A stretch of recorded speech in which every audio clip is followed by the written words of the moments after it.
so you can sit inside.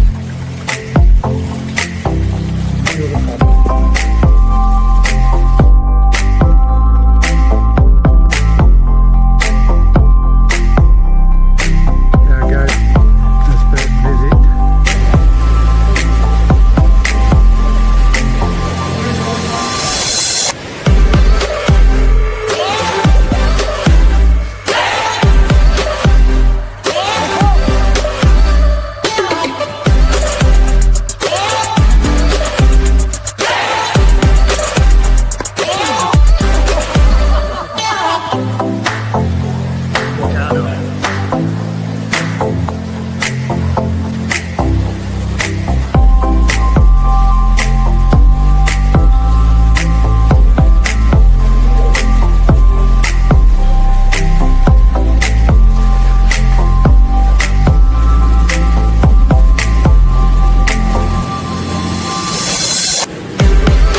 Picking up his tickets, random dude just come up. Yeah, we're getting the ticket to go back to Tokyo for the night in the hotel. We'll be editing all this together. Possible. Do try turning the chins up. We're doing that last Monday. I'm with a cold sweat. Hot sweat, mate. You said this were going home with you. 600 quid, wasn't it? What? How much? Hey, oh, did you hear that? No. He said 600. Robin, that was a first time thing. 20 seconds. Right, if I bid again, you ain't going to bid any more? He's got that poker face on his over there. 10, 9, Well done, mate. Well done. 5, 4, 3, 2, 1.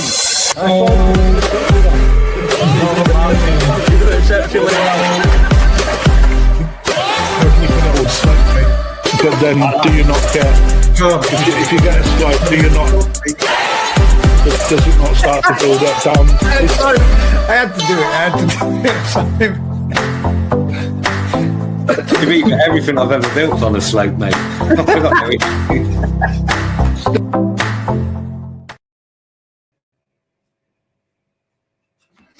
Good evening, ladies and gents, and welcome to this week's GKP Thursday Night Live with me. I hope everybody's good. I hope everybody's had a good week up to press. It seems a bit dark in here, doesn't it? Let me do that.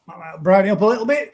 Rick will be joining us, but unfortunately, this evening, as I really hoped he would have been, Matt won't because he's not feeling too good since his trip to Japan has come back full of man flu, and all you men out there know exactly how bad that can be. And he says he doesn't feel up to it and don't have to be muting himself 24/7 while he's coughing his guts up. So you have got me to entertain you this evening, and hopefully Rick and Crafty will be on shortly. Rick at the present is making pizzas, and hopefully Crafty will be on at some point during the evening. If you've got any topics or conversations that you would like to have a chat about this evening, do as the usual thing, guys. Stick a question mark on the end of it and it will stand out from the rest of the comments. And hopefully, fingers crossed, we should pick up a few more numbers as we have got some direct competition out there. There is a certain Stoddart that is now doing himself a Thursday Night Live while we're live. So hopefully we shouldn't lose too many viewers, but if we do, may the best man win. Right then, what have we got to talk about? What's everybody been up to? And just double checking through there. Well, there we go. First question in there. What koi variety are you looking to purchase this year, guys? I wouldn't mind, actually, mate. George, I wouldn't mind getting myself a Garomo this year, if possible. If not a Garomo, then I'm thinking might be a Kieran, if that's the right way of saying it. I quite like them, and I'm enjoying watching the progress of the growth of them that we've got going on. Oh, there could actually be another one as well. We've also got some of the Karashigoi, mango Karashigois. They're quite nice. I'm torn between the power of a mango Karashigoi and the speed in which they're growing at, or the Kirins, which are growing like absolute crazy. or what I wanted to get last year, which would be the Garomo. There's my free that I would like to have, but we will see, mate. We shall see. Well, we shall see if we sell out of them before I get a chance to, because that's normally what's the case. And at the end of the day, they're there for people to purchase as well. But if I get a chance, those are the three that I would like. Gromo probably being third on the list. All three, mate. I could do that. Yeah, I could go for all three. I could actually go for all three and remove some of the stock that I've had for quite some time that I know I'm not going to grow anymore. And those being the earlier fish that I originally had in the pond. So that could be what we go with and what we do. But till such time as I make my mind up and decide. Because the thing is, I actually have a big fish coming. I actually have a yellow monkey, which has been grown on at Mr. Hadfield's. And at present, it says it's 40 to 45 cm. So I might have to just say, you know what? I'm going to have a yellow monkey and not put anything else in until such time as I've thinned out some of the other stuff and replaced some of the ones that I've. So, yeah, I keep forgetting that actually Lee, Mr. Hadfield, has got the yellow monkey growing on, which is going to mean a trip down there, down to Lee's and going and see him and spending a day down there with him and picking it up and bringing it home. But obviously, once water temperatures have warmed up, and once they've warmed up and got to a reasonable temperature, I've then got to climatize it throughout the Yorkshire temperatures to get it used to the winter that will be probably coming rapidly, because the seasons just seem to fly straight through. And we'll probably end up with, it'll probably be summertime when we get it, back into spring, early summer, as the water temperatures warm up. And then it might be a case of, I might just say, that's it, that one, mate, and go with it like that and say, that's a big fish going in, and make room by getting rid of a few of the others. So there we go. There's three I would like.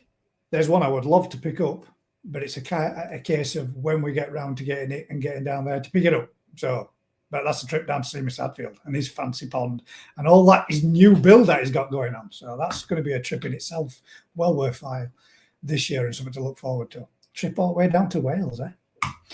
Now then, well, what we got? Anybody want to join us? If you want to come on, I shall. Why not? Let's stick out the little link there. If anybody wants to come in and sit on here and have a chat with us, even if you just want to come on till such time as the guys get on, please feel free to hit that link and come along and have a natter and a chat. You don't have to do if you don't want to do. This could just end up being a real short live. It's been a bit of a shit week, guys. It's been, and I don't mean that related to, there's been some family crap going on. As always, my mum's in hospital. She's been in there for 5 weeks now, and I only found out a week ago. So, yeah, there's been that going on. So it's not been the best of weeks for myself personally, but it's life, isn't it? That's what happens. That's what goes on. But have we got any other topics anybody would like to have a chat about? Anybody got any other questions they'd like to ask whilst they've got a chance while I'm here and I'm sat here in front of you all? Is there anything else anybody else would like to know? Let's see. Don't all speak at once. All 78 here. But we have got some topics. We have got some stuff to talk about when we get back on and when we get the guys in. Hopefully, fingers crossed, we can pick back up on a couple more of the ones that I had and we touched on the other week. And I still again put it over at top of the screen.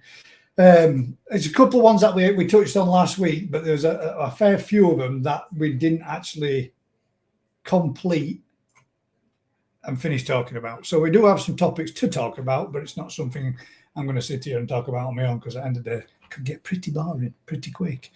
But don't forget to smash the like. Thank you very much, Vince. Appreciate it, mate. Yeah. There is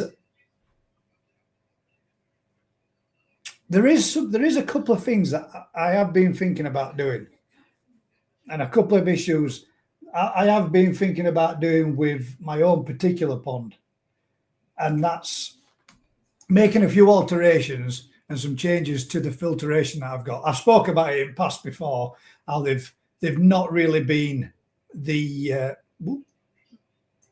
best of the return, and I want to increase the flow on my pond.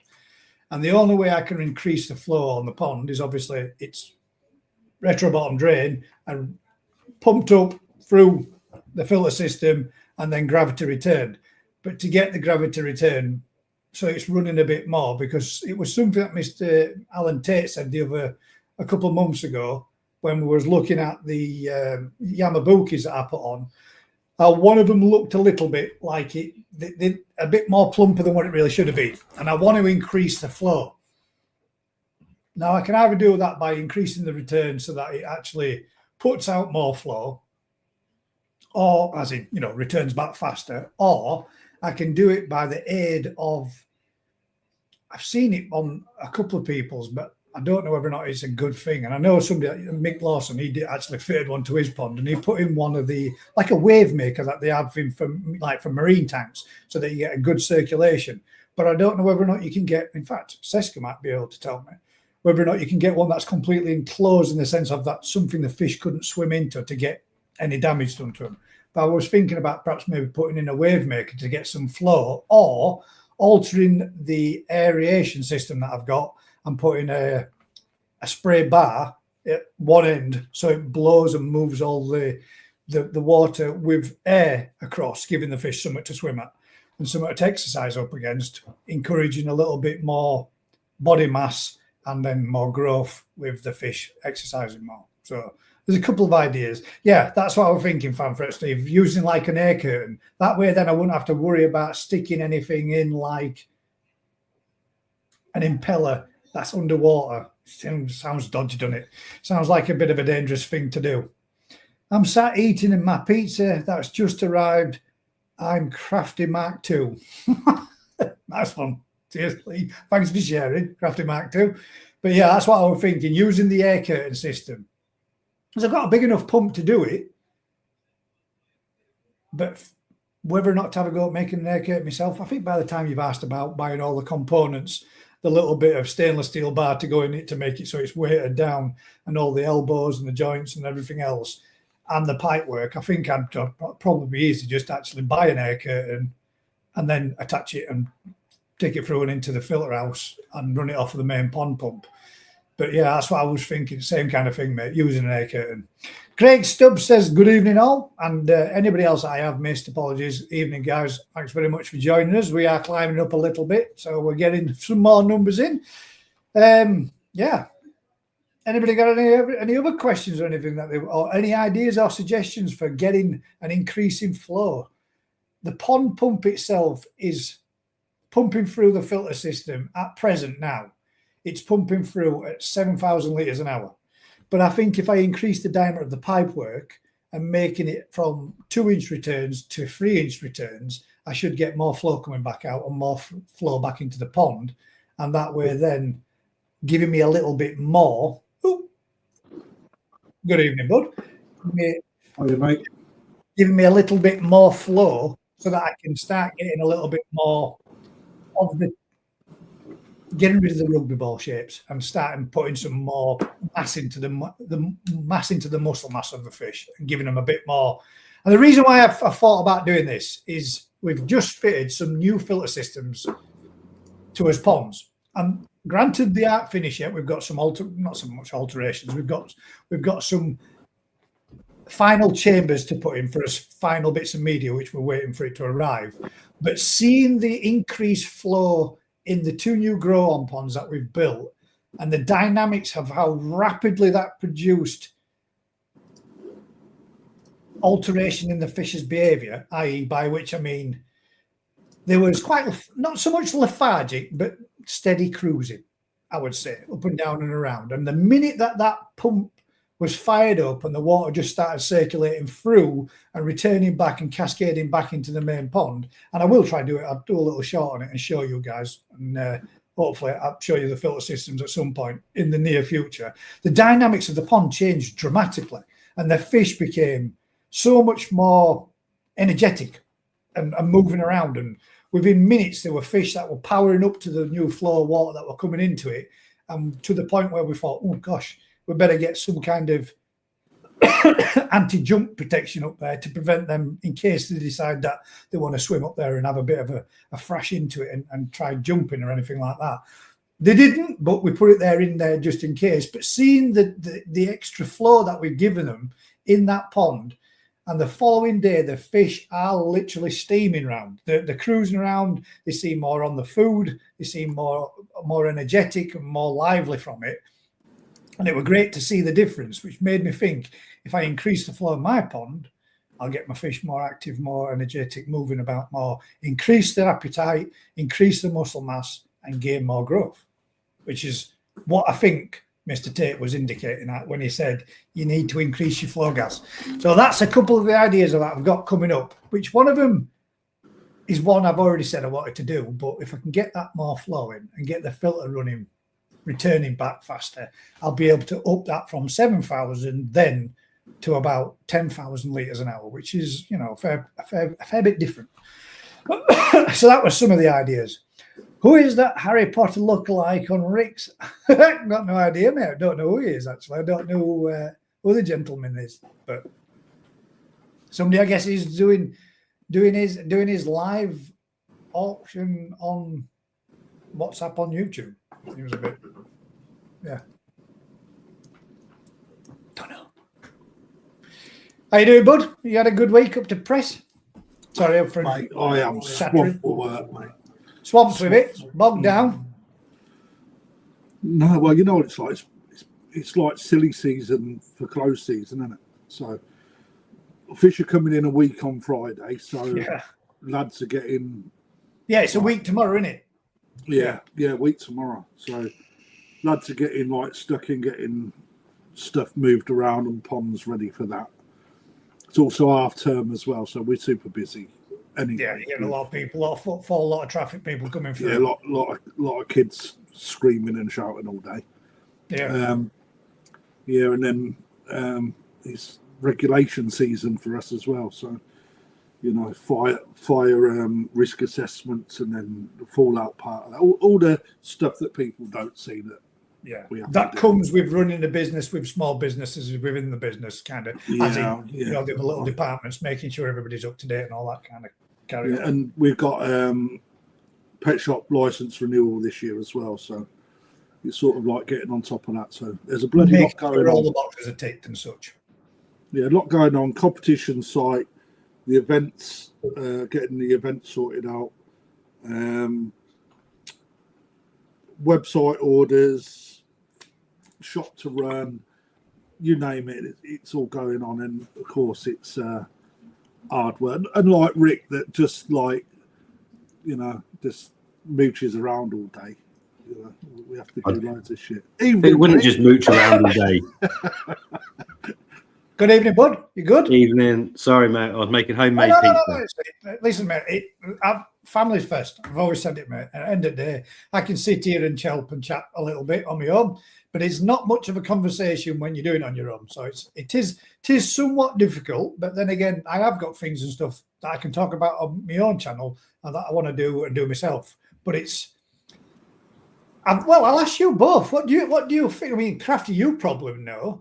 Do you do anything in the form of a wave maker, as in something that makes current underneath that's safe to have in an environment such as a koi pond? Or that's what I mean. It sounds dodgy, doesn't it? If you get a fish that swims, it's not. I mean, our outdoor pond, outdoor main pond, mate, that literally had, the way that it's designed is the returns come in the length of the pond through the side walls. Yeah. Right. And the way that it was designed back in the 80s, mate. So, but then, that research weren't there. So too expensive to shut all that down and repipe it all, because it's obviously all concreted underground, etc. So what did I do? I added a 30,000 litre an hour pump with about that much runoff, i.e. through the wall, about 3 inches under the water. And then whack that up to 30,000 litres an hour. just to keep that. So just to get that flow rate just above the surface. So just by adding a circulation pump, so to speak. Yeah, just to give it, give it some sort of movement rather than just relying on what the pump fed system can create itself. Well, that's the reason why I was thinking like that type of. I think that's what they call them, like a wave maker in a sense, because it doesn't suck anything in, so you don't have anything getting clogged up, i.e., like a dry mounted pump or a wet mounted pump. They always have some kind of a filter cage or anything. They draw water in, don't they? When they suck that water in, then there's maintenance to the sense of you've got to unclog it at some point somewhere or other. You know what I mean? In that sense of it. I was thinking more like in the lines of the wave maker, because that literally is just a reverse impeller which just blows a straight current across the surface of the water or below the surface of the water, giving them something to exercise up to. I don't know whether or not it'd be a good idea or not, or what people have thought about it. But that way, you like you're saying, just having a circulation pump and giving them something to swim with. Yeah, I mean, 30,000 litres an hour. I don't know if you've ever held that against your face, mate. Oh, man, that's some current, mate. That smashes. Is that what you do? That's some serious flow, isn't it? Put a hamster in a wheel just on the water's surface. So in reality, it's made a massive difference, mate. A 30,000 pump in a pond is compared to what a river system is or whatever. Is just nothing. Nonsense, isn't it? It's just It's better than nothing. Yeah, but it's a fish from about, don't they? Mate, they love it, mate. They sit. How's the best? How's the best? I mean, I give them length. I mean, it's 18 foot long now, pond, so they've got the length to cruise up and down. All right, yes, there'll be people out there that'll say it needs more depth, but it does need more depth, and it probably does to get maximum growth out of it. But to stop them from getting plump, what's the best way of going about it without? Can you do it with air? Is air enough for him to swim up against it with an air curtain? Will a normal air pump, like for example the one that I've got now, instead of having those 6 air stones in, if I put it one end on an air bar and let that just blast shitloads of air across from one end to other, will that give him enough to swim against? Because there's a swim around, get dizzy, wouldn't they? It's one of those, isn't it? You got 10 fish in a pond. One might get fat because he's a lazy, fat, greedy git. Genetics. And another will be skinny as a rake, isn't it? So start shoveling, feeding, sacking guys. That might be it, mate, as well. I don't know. It's one of those, isn't it? Fitness of fish, you could have 2 feeders that drop, plop, plop, and they go up and down to get the food. I suppose that's an idea as well. You could have one at either end, couldn't you? So one feeds at one time, and then they've got to go up and down. Just keep 10 pellets going in at either side of the pond throughout the day.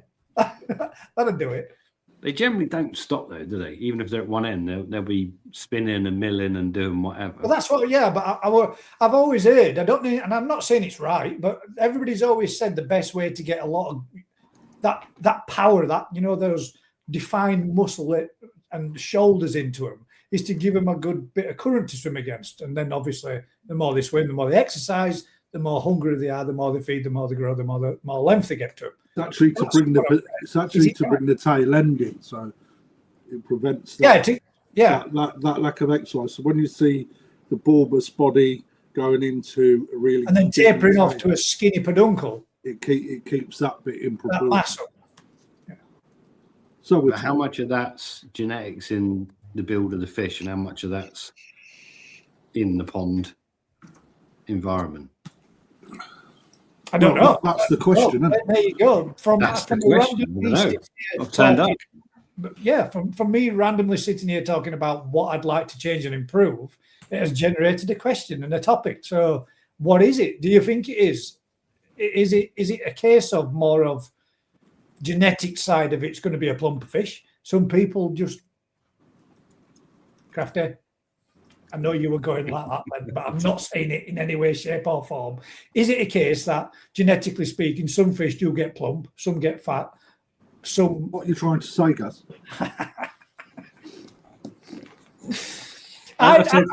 For an I know- example, I right, know we've it got makes- eight broodstock ponds in one tunnel, right? So temp feed, everything's the same, and the body shapes are completely different between all the fish, depending on the genetics and their builds. There is no, so you'll have some that look mighty powerful, shoulders to tail, big product, you know, they look strong, and then in the same pond will be another fish that's big, fat, and eggy, and skinny down the back end. That's just shown, just all genetics, all that, what it's predisposed to be in that environment. Could you make them better? Could you make them better in a more moving, like turn it into like a river system, an underwater treadmill, as Steelman David said. but yeah, that's the thing. You could probably make an okay fish better, but genetically, if it's going to be short and fat, it's going to be short and fat. I'll give you two examples then, mate. I've got a Deutsch Karashi guy that I got from you. And mate, that thing is getting some raised shoulders on it. And it looks to have a nice torpedo shape. But I would say, if I were going to guess, and I'm not saying it is, but if I were going to hazard a guess, I'd say it was female, but it looks muscular. It looks, you know what I mean? Chunky. It looks like he's getting some good shoulders on it. And then I've got my, oh my God. It's not a Kikikuru or Kikin Kikikuru.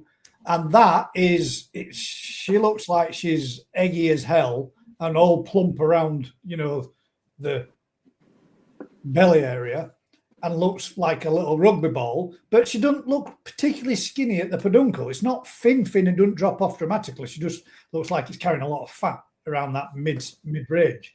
That what I'm wondering if, as you're saying there, you know, that's two different genetics, two different Deutsch lines. Yeah, two different lines, isn't it? You've got probably a female carrying a shed load of eggs and not got Maybe the body just a hench structure to cope with it.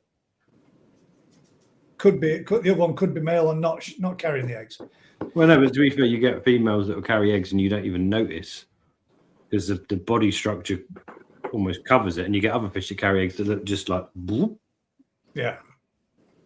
So, yeah, a massive part is genetics, but also diet, flow rates. But I think if you've got one of those fat panhandle type fish, I don't matter how much flow and how much low fat food or whatever you want to give it, it's got that body shape. Okay. So you're saying there's no chance for me Yamabuka? It's fat. I've got one fat and one slender. Not slender. One looks about bang on, and the other one looks a little plump. Yeah, but in if it looks a little, that you've got scope for change of diet, change of water flow, all these parameters. But when you've got fish that are weak in the bone structure but carry a lot of eggs or whatever, then it's going to be what it is. It's going to be what it is. You're not going to change the world with it, but what you can do is improve. You can turn a good fish into a great fish, or ruin a great fish and turn it into a lesser fish. So that's what you do as koi. The whole point of being a koi keeper, isn't it? You're trying to give the fish a diet and an environment to get the best out of it, whether that's flow rates, whether that's water quality, whether that's top quality, whatever it is you're doing it to get the best you can for your budget, for your I was going to say intelligence, but that's not right, is it? The system you've got, what you're doing with it. You know, you might have your bond. I've got one pump running through the internal main filter system. That's running at 7,000 litres, being pumped in and gravity return.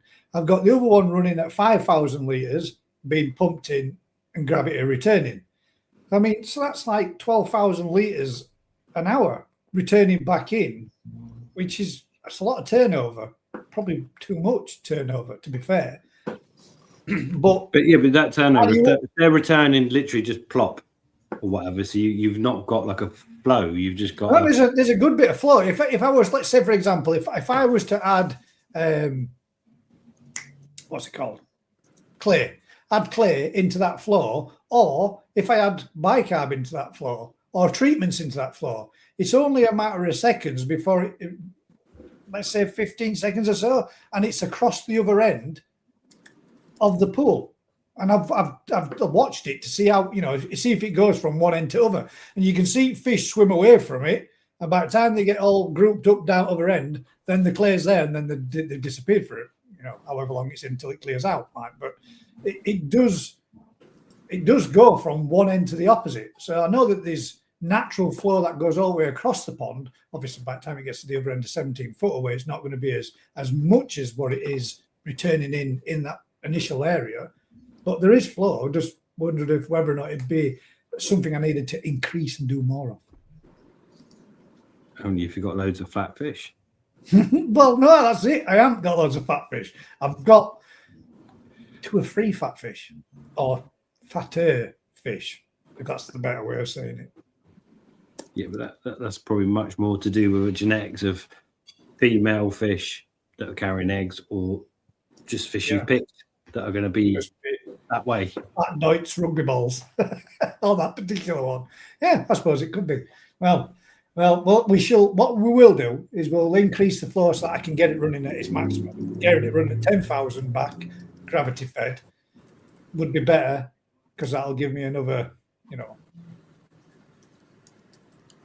3,000 litres an hour returning. Then at least it'd be running at top spec if I increase my diameter of my pipe work. It's a job to do. Something I wanted to do from day one. When I first made the filter system works a treat. It's doing its job. I'd like to get it to be able to run it faster if I could. But technically, all you could do is if you just put a pump pushing water in one bit, and that's where you put your feeder. Those fish that want feed, you've got to swim against the flow. So it is like a treadmill to get your food, isn't it, all the time? Whether that's good or bad, I don't know. If you can physically make them exercise to get the food. Yeah, but I mean, when I look at like systems that I've seen, like you've got in your Munger ponds, they've not got mass flow, have they, running through them? No flow. Yeah, but the fish don't become plump, do they? They don't become fat. They've got good body shapes and structure. Again, it's like you said, mate, it's probably genetics more than anything. Then, actually, an age of fish and what they're doing and temperatures. You won't get fat fish when it's really warm. You go anywhere in the world, traveling through Thailand, wherever you go, if you've got those ponds at 30 degrees, the fish always look more slender than fat, because that's temperature related thing, isn't it? Lee says I was going down to see Crafty and take my kids tomorrow for golf till he said bloody kids screaming. Bloody kids. There you go. That would mean all that down there. Steelman David says, I think the underwater returns are enough. I have 2 at the very bottom to move rubbish to the bottom drains. That was my worry, mate. If I ended up pushing too much flow back, whether I'd be moving all the shit to one end, other opposite end of pond, and it not getting taken up in central drain system on it. So that was another thing. Yeah, and then having 2 at the very top, one wall, and giving them a swim against the current. Yeah. Joe says koi is gambling. Put your pound coins in the jackpot machine, pull a lever, and see if the penny falls off or not. I suppose that's the same thing with how the size of your fish and what it becomes as genetic plump rugby balls or slim, slender powerhouses as well. It's one of them gambles, isn't it? You don't know, do you? Till you buy it and you purchase it and see what it does and what it becomes. Some people are better at gambling than others, aren't they? There are some people. Some people go to casinos and win shed loads. Yeah, and then there's others of us that don't win. Si says, evening. Good evening, mate. Thanks for joining us. Andrew says, good evening, guys. Thank you very much for joining us. Cage pumped, drop in and go. I missed the first bit. Just drop a pump in with some pipe work, either just above or below the water level, depending on the season. Yeah, that's exactly how Crafty said. And Rick's saying there you can do it and put your feed against it so they've got somewhere to swim up and power against. Poor Crafty looks like he's carrying the world. Do you need a hug, mate? I've got 1K. Lend it Santa, we can cuddle up and eat. Yes, please, Lee. He's not right. And it is the Tamora's week Friday, mate. Yeah. Tomorrow's a week of Friday. Yeah, the Tamora stuff, yeah. And when are you releasing? When are we buying tickets for your bloody April event? They're gonna be released this week, tomorrow, I hope. It's just waiting for that team to put them up now. So I did, mate. You're right, 100%. do you want to have a look at them? No. Not me nads.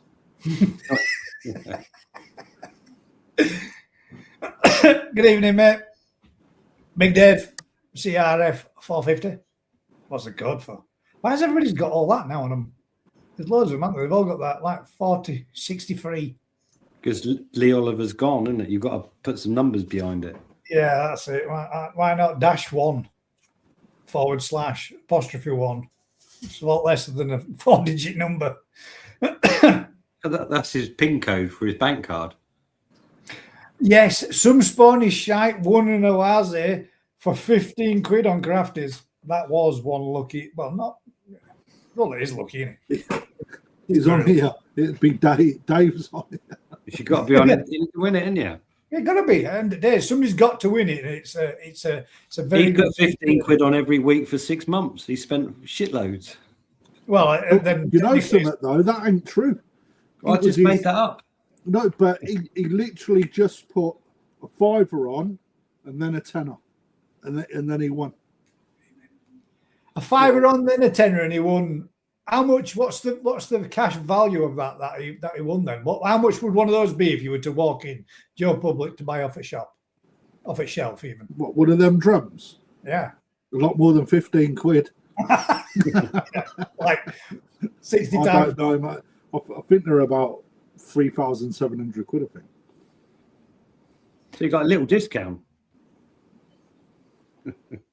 I wondered about this, mate. I wondered about doing that and putting a T-piece in and separating it out so it literally just it could be like a switchover and having it with a valve that you could crank it and get a 50-50 balance of where it might be going. But I was worried about back pressure on pump.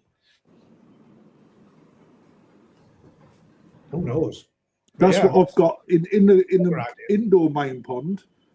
I've got exactly that in the bottom, right at the end, just to help push that crap along the bottom, mate, to get it back down towards the drum.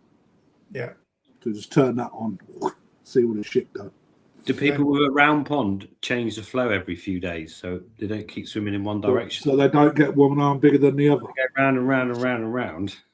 No, they go the other way.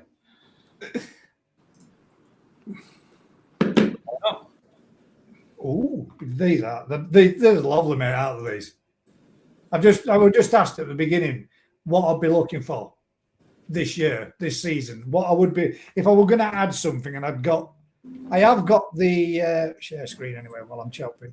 I have got Unlimited funds. no, have a fucking hell, I was like unlimited funds, not at all, far from it. I have got the Yellow Monkey coming from Mr. Hadfield, but I was asked if I was, what I'd like to add in, and I would like one of these. I think these things grow, guys. They grow like stink. I mean, I ain't got the video of what they look like, but mate, they've put a fucking hell of a lot of body and length on already. Yeah, the chunk I'm gonna have to for the date. I'm going to have to stop the feed, mate, because they'll be like 40 cm. I can believe it, Crafty. I honestly, I can believe it. We've got them growing on, and I bet we'll probably have some that'll be pushing close to 30, 38, pushing up to 40s for sure. They're my ones. Keep feeding them. But yeah, I think these. Now, come on. What do you think? That's a good camera work there. That's I ain't edited it out yet. I can see it's improving, if nothing else. What do you think? Is the Kieran a different thing? Is it different, or is it a Kika jacket? It's different, isn't it? It is different because it's more like a. It's got like the Benny the darkness of like my brain's gone now. That big swimming across the top now. Like Benny Ginga, it's like a yellow Benny Ginga rather than a yellow Kujaku. Yeah, well, that'd be interesting to see whether or not if it was. You see how dark they are in the sort of background, base of the fins, nostrils. They're almost on that ilk. Yeah. That was taken. What day are we on? Thursday? On Monday. What do you reckon your average is in there now? Sorry, your average size craft. What do you reckon you're at sitting at with them? About 24 cm. 24. And that's you just maintaining them, shop feeding them, not growing them. They get a little bit more than the rest. I'm not piling it. But you're not piling it in. Yeah. What I like about them is this. Now then, what is it? What's it called? When you see that like black scalation over the top of it on the scale. Matsubamon. That's the one. I couldn't remember it then. That's what I like about them. How it lays over at scale and the vibrance and the white that sets off against with the metallic luster to them. I think they're absolutely stunning, man. Really nice. This would be if I was gonna buy one, it'd be one of these. Have a look at the next video, Gaz. Oh, did you was? Oh, These are the ones you get one of these free as well. Buy one of them, get one of these bomb. free. Let's just These get go, that yeah, and as the well. bomb, yeah. These are nice, man. Is So those the Tamoras as well? Tamora? Who are they? Tamora, Ginrin, Kahaku, yeah. Are they from Odokan? No, No, Tamora. they're actually from Tamora. A nice them, mate. Some better than others, but they're all. No, they didn't. You know, you say some better than others, but there isn't a bad one there, is there? No, but you know, to me, there's one particular fish in there that shouldn't really be in there.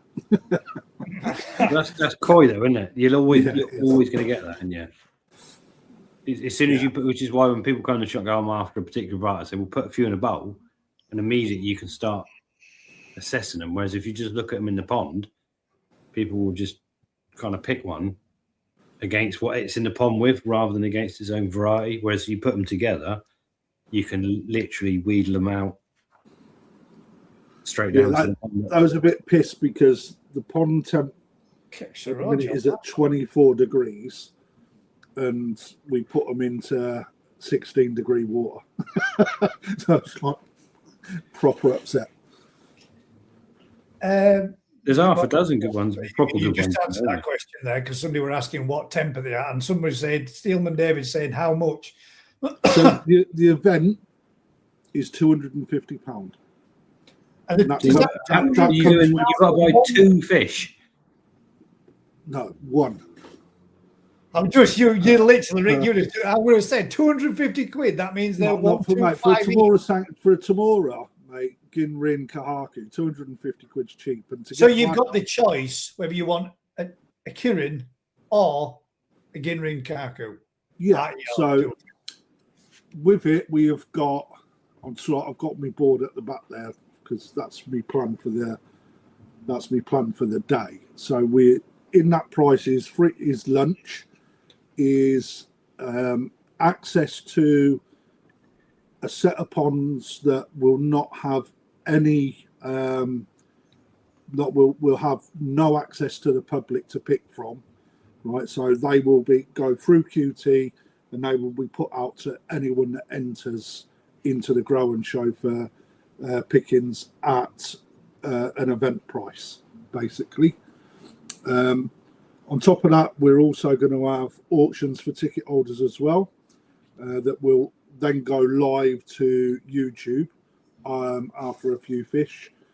And Alan Tate is going to, with his judging panel, run a separate sideline competition for a koi seminar, which is basically going to be through conversation at the minute, a set of fish where you guys will then judge the fish 1 through to whatever, and then he will then Q&A you and tell you why you've got it right or why you've got it wrong. Similar to what we've done, but on a larger scale to what we've done at the Junior Koi Show last year, guys. Yeah, that was meant that was so. That. That's only going to be to people that hold the tickets or people I've invited along. Paul Cunningham says, "Do we pay on the day?" But no. So they're going to go. There will be an option to pay on the day, but to avoid disappointment, it's best you purchase on the Perfect Aquatics website when they go live. They should be going live tomorrow. Fingers crossed. I'm waiting on the digital department to do their bit because they're the ones that are in charge of all that bit. So 200, and on top of that, we've got Oase come in, Evolution Aqua come in, Aqua District come in. I've asked Yasu Koi to come along with some of their merch as well. So yeah, I'm trying to make a bit of an event, and I want to make it an all-day thing for everybody. So the two grow and show, and we'll also be looking at getting. We'll also be looking at getting all of the results in from the Odecan stuff. Hopefully, we get a few more returns than what we did the year before. Rick, your prize is still not been dispatched. It's behind the counter. Cheers, mate. My fish is starving. But yeah, you've so Rick won the best fish last year with the. I think you've spawned it actually, mate. We're selling your spring, mate. Yeah, they're on the way out the door. So we'll get that prize hopefully. Alan, how many tickets in total do you have, Kraft? 81. 81. There you go. That's how many fish we've got. So tickets will be reduced to probably around 60. Oh, right, I'm with you. Yes. So I will never ever. You don't want to sell out everything because then they've been off. Yeah. Not only that. There needs to be a selection of fish remaining for people that get towards the end. Yeah. Right. So that there's something for people to pick from. Yeah, and as always, I can guarantee the day before, want to get a knock, a split fin, a scaler fall off, or whatever. And I want to have the ability to take fish out if they're not looking their best. Right, that's what you should be doing. While you touched on it, congratulations, Yasu Koi. Their first 1 year anniversary. Sent me a nice little coffee cup there. If any of you don't know, which you should do by now, there is a fair few of us that you can actually go out there and get your merchandise from now, but all proceeds go to Yasu Koi. There are a few of us and a few more that I will be setting up and going there directly as well for any YouTuber merchandise.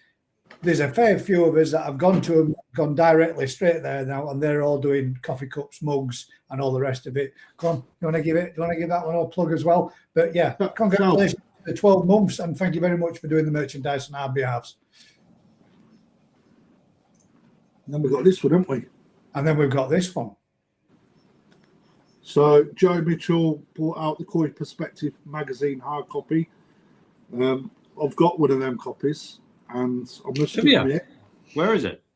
Just here. It's in his hand. Right. I must admit. He's got a year anniversary cup. For a first attempt, right, Joe? Because I know you're watching. So let's give it warts and all. Good effort. I would give it a D-. It's hard to argue. No, I wouldn't really. Wait, I'm messing about. No, mate, you've done a fantastic job, mate. Well done. For those people that don't know, head over to wherever that is. Go on his Facebook page, and there's links to where you can get. It finishes tomorrow for the free magazines. Yeah. Yourself over there, guys. And I'll tell you what. Those people that think it's easy to achieve something like this, it's not. And Joe's going to have his work cut out to ensure that he finds enough material every single issue to bring it out. And what I'll be watching is to make sure that don't turn into a pamphlet, right? Because another magazine, right, this one that doesn't operate anymore, turned into a very thin pamphlet towards the end of its production. Right? What we want is a nice thick issue. That's what we want. We can sit on it. So, well, if you're like me, I tend to spend quite a long time on the dunger. Right? So, and even longer when you've got a good book to read, you know, because it's the only place I can go at home that gets me away from all the kids and the women.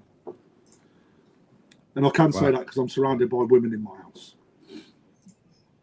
I do think it's for all those. I personally think you should do both. You personally think what? You should do both. Continue with the digital format. Oh, can you imagine the amount of work involved in that? No, I mean the reason why I say it is for all those sticks in the mud that still like a magazine. There are a lot of people that still like or prefer to have a digital version because it saves having to have a bookshelf full of magazines. I guess the downside to it being digital, you don't get to have that collectible item, which I understand that behind the people that are getting them and having them and buying them. I'm not knocking you, mate, in any way, shape or form. But even the likes of all the tabloids out there, they've all gone to a digital version and a hard copy version. I think, Joe, you should continue and do both, mate, because you will have people out there that would really like to still see it online as they were following you because of that. And you will have those people that would like to purchase both. But surely once you've got a printed magazine, could you not get somebody literally just to... That's what we're wondering. Yeah, once it's already printed out, would it not be just as simple to... There is apps digital version you too. Can download a digital print that you have to pay for. I don't know what the business arrangement is behind it though. So there's so many bits of red tape that do prevent that sort of thing from happening. So much, you know, in order to earn any money out of it. The thing is, the business at the end of the day, and it's got to earn a living out of it, and you know, keep momentum rolling, which I know is a hard task. It's just weird the fact that, you know, I mean, am I right in saying W.H. Smith's that used to do all the kind of like magazines and stuff like that is, I'm not saying Joe's going to get his magazine in there or whether or not he could do or did do or has got some kind of deal where he might be able to or not. But, you know, that I'm pretty sure that one on most at high streets now is shut down, hasn't it? And it's not there. It's certainly not in Huddersfield anymore. But I was just wondering, where do you go if you want to? Is it going to be a thing that eventually? Subscription, isn't it? Yeah, the whole point of it is remain. All the magazines went digital, and then it just doesn't hold the same. It's following to it. Joe's almost gone full circle. He's coming back. He's gone from digital, going back old school. He'll be doing it on Telegraph or whatever soon, and SOS. But you know something. There's nothing better than doing this and going back and picking out old copies of stuff. Yeah, I'd agree with that, mate. Because you can always go back. How many people can dive in to have a look at? How many people can dive in to have a look at what a fish looked like in 2006? You know, if it's digital, the chances are you're never going to do that. The problem with digital, it does disappear, doesn't it?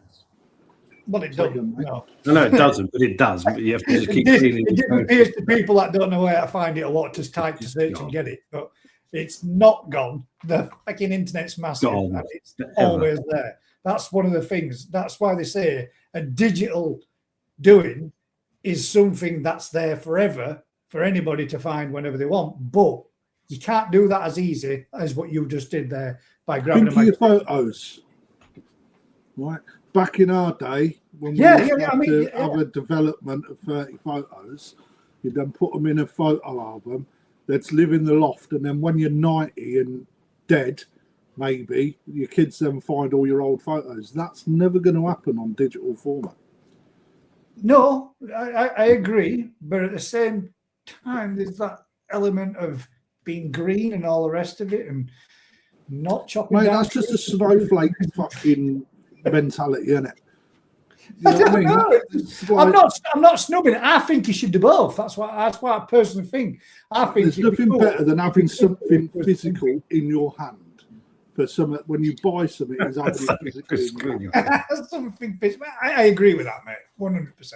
And to be able to look back at it as a reference like that for, oh, do you remember so and so copy number 18, whatever, and being able to go grab it and have that collectible item from it.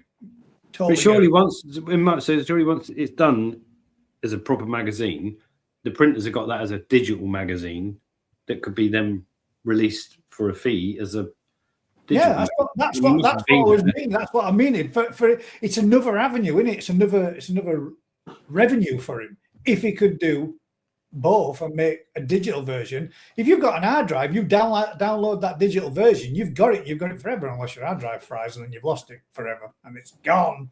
And that's the only way. If it's in a cloud storage, then it should technically be there forever. Anyway, it's a nice looking magazine. It is, yeah. I see what you can do, Joe. More the merrier. Good on him. That's what I reckon. Get on with it. Get doing it. Keep producing them, mate. All the very best. Come on, Joe. Weekly. No, Well, do you think it will? Do you think it could get to? I mean, I guess it'd be difficult to come up with that amount. It'd be up and down like a blue ass fly, wouldn't it? To get that amount of content, to get that amount of story. The amount of what's the Shit, word? we talk. That'd fill magazine every week. The amount of reliance that you've got on people to get that material out is huge. So huge, right? It's, you know, at the end of the day, if you're doing interviews, you've got to make sure that that's all in place. You've got to have the photos. You've got to put them onto your publishing software to put the page layouts in, right? And then if people are doing articles for you, right, it's all got to be mapped out like months and months in advance, man. Otherwise, you run the risk of coy talk.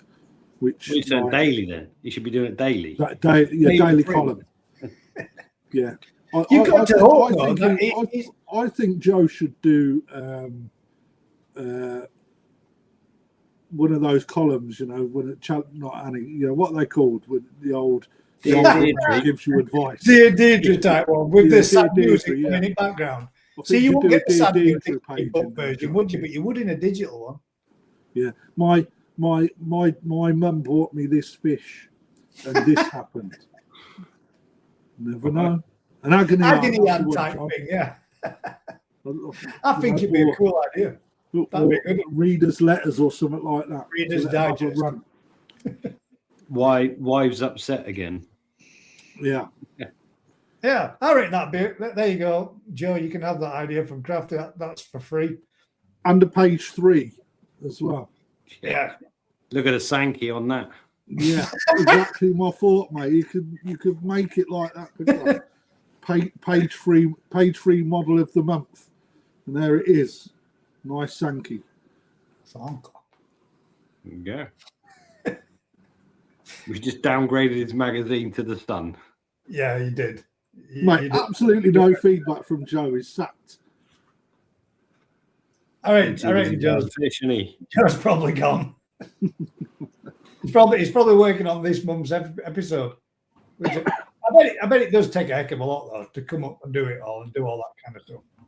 It's not going to be an easy task solely on his own. I imagine that in time, if it picks up and takes off, it's going to have to be something that he'll get more people involved in, won't it?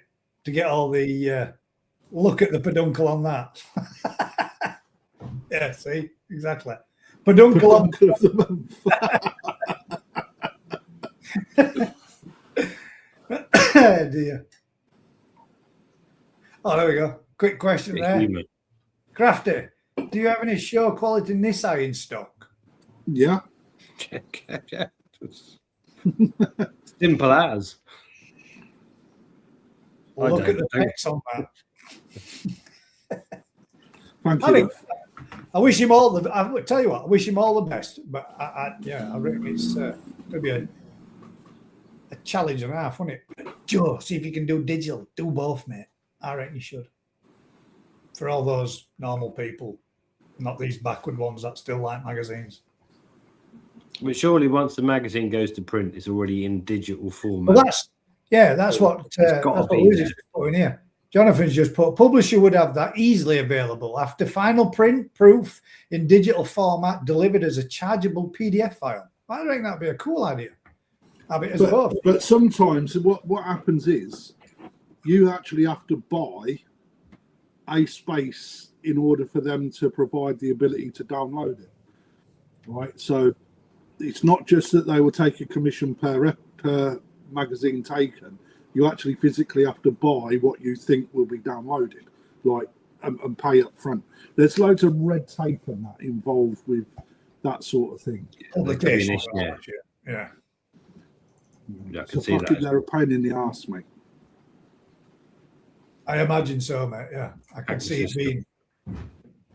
I can see it being. I could do pirate copies. As soon as it turns up, I just photograph each page and send them out. Just take pictures of them all. Yeah. Just email them out. Photoshop them. Be all right.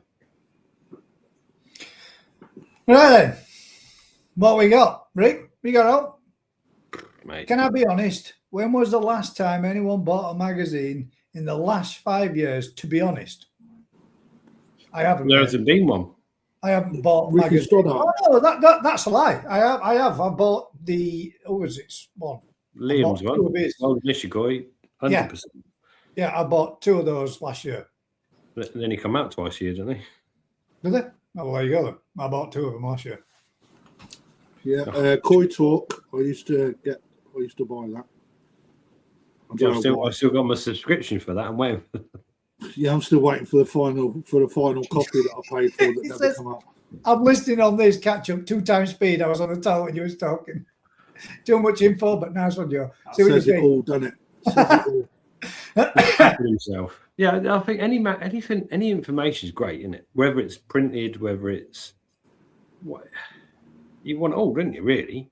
I think for that kind of thing, if you let's say for example, if you did like topics in I'm not saying what the topics are, but if it were like treatment topics, blah blah blah blah, and people have got that, and to have that and think, right, well it says here I should do X, Y, and Z, and I should do this for X amount of days, and then I should do this, and that's specified by the manufacturers of certain product. That kind of hard copy kind of thing that you can sit there and look at is way more easier than trying to flick through something on your mobile phone, giving it what we're going to do, where we're going to find this, and all that kind of shit. It's I've got that. Yeah. Exactly. Yeah. We're back to it, aren't we? So yeah. You know, there's the thing with a magazine is I think it has to cater for in Joe's area. It's got a factor. It hasn't got to, but to make it sellable so regular, it's got to cover quite a broad amount of topics to make it more accessible for everybody. Common hobbyists, breeders, serious hobbyists, dealers, whatever's going on, it's got to be covered in a magazine type fashion rather than a publication that you keep forever. There's sort of like a different way of covering it. Things like viewers, like I don't know, koi keeper ponds. Having things like that in to give people ideas of what's going on. Pond builds, construction of ponds, how that works. It doesn't just have to be koi related because, let's face it, it's quite a hard subject to cover time and time again. But that's So when you need to incorporate aquaponics and hydroponics and vegetable fields and growing plants in ponds. And can you have a tabba in your pond with a sturgeon? Yeah, I'll tell you, that's not a can you? When they get 6 foot long, they'll probably eat them. Don't blame them. I'll put one in just for it. But yeah, that's difficult because it's been done. You just got to do it right, haven't you? That's That's the thing. Don't know. Yeah. I mean, well, it's. I think. Well, I know there was a lot of people in the koi community that used to like to collect the other one, so to speak, and I think it's a good thing that something else is coming back out there for it to be done for those that are interested in it. And I think it's if it gets you and it grips you and you like that kind of stuff, then shit, why not? It's mint. I think that, to be fair, we could say koi talk, can't we? It's like Gollum, we can't say it all. Go on, innit? Say what you want, mate. Yeah. At the end of the day, It's about going live at the same time as me, so fucking damn right we can. so it's the end of the day. It is what it is, isn't it? It's got to make money, isn't it? So if you go down an avenue that's not what they want it to be, but it's got to go down that avenue to make money, then there's got to come a point where they have to change it. But it's So also got to have the energy to keep it moving, which is what Koi Talk fell on its arse because that honeymoon period fell off. It's quality, Mac. It's quality, innit? I had all of them. Yeah, I got them all So, as well. At the end of the day, Towards the end, they thinned out though. They was about 14 pages long. Bloody shit! I read it within 10 minutes, and it became an advert for someone's fish rather than actual Koi Talk topics. yeah, but that's difficult, isn't it? So that's when it needs to change, isn't it? And that's exactly what will happen, wouldn't it? So who knows? This kind of the trouble is what we're doing is great, but it will only reach a certain amount of people, won't it?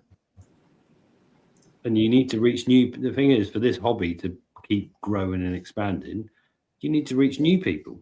Absolutely. Because loads of our customers are old and dying. So You know, I've had this conversation before. Many people, right? When there's something out there that is so streamlined that it only really ever reaches people that are already part of a hobby, right? They tend to shoebox themselves in too much, right? There's 101 koi dealers across the UK, right, where people coming in to just buy pond fillers, not necessarily just entry level koi people, right? You whack a stack of magazines on the side, right? People will pick them up and buy them, and that's where you then start to attract that new traction. You know,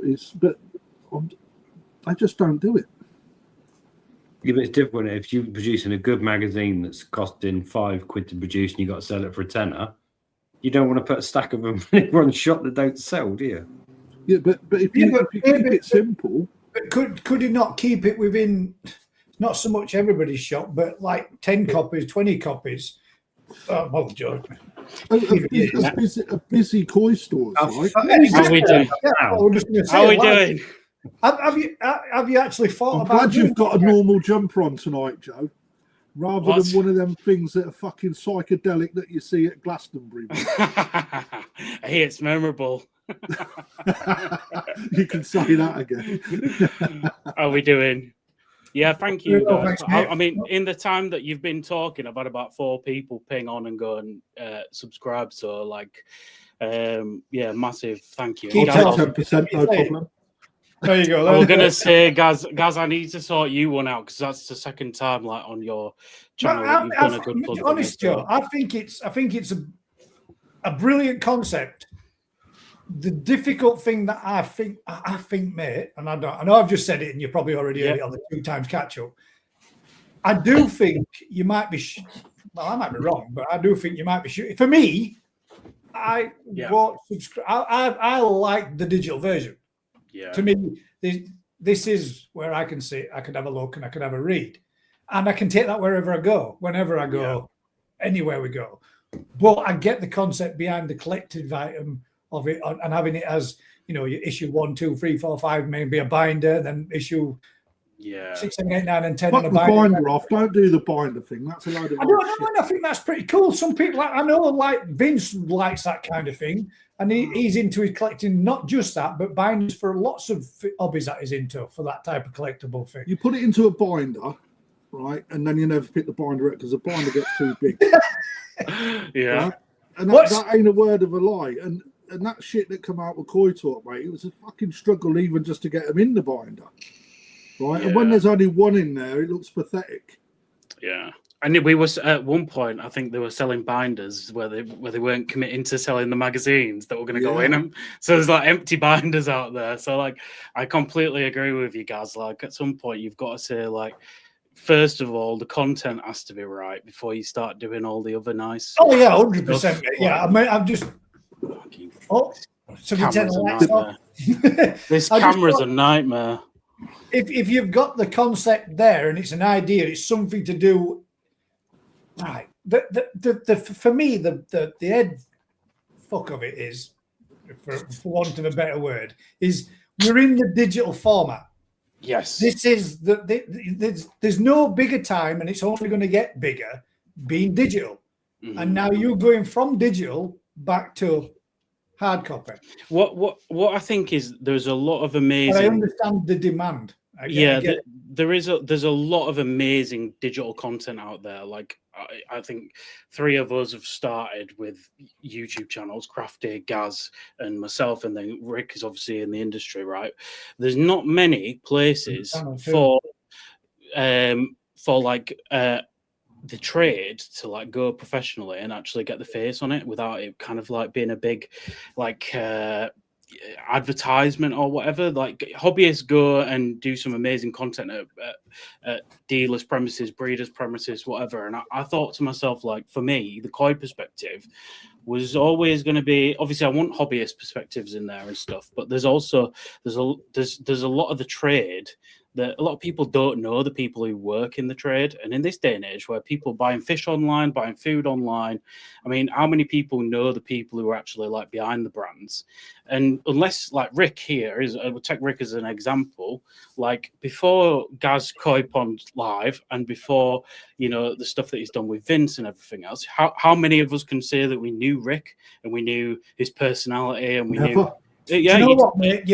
I'll agree with you there on that one. I actually saw on another YouTuber's channel once Rick's place, but I had no idea who Rick was or the quality of his fish from what I saw. Just a quick pickup of a collection. It was an individual that went there to collect the fish. They went there, had a quick look round, quick breeze round, and back out. So yeah, I get where you're coming from, mate, because I didn't know Rick until I saw more of him online myself. I wish I didn't know him. And there's now.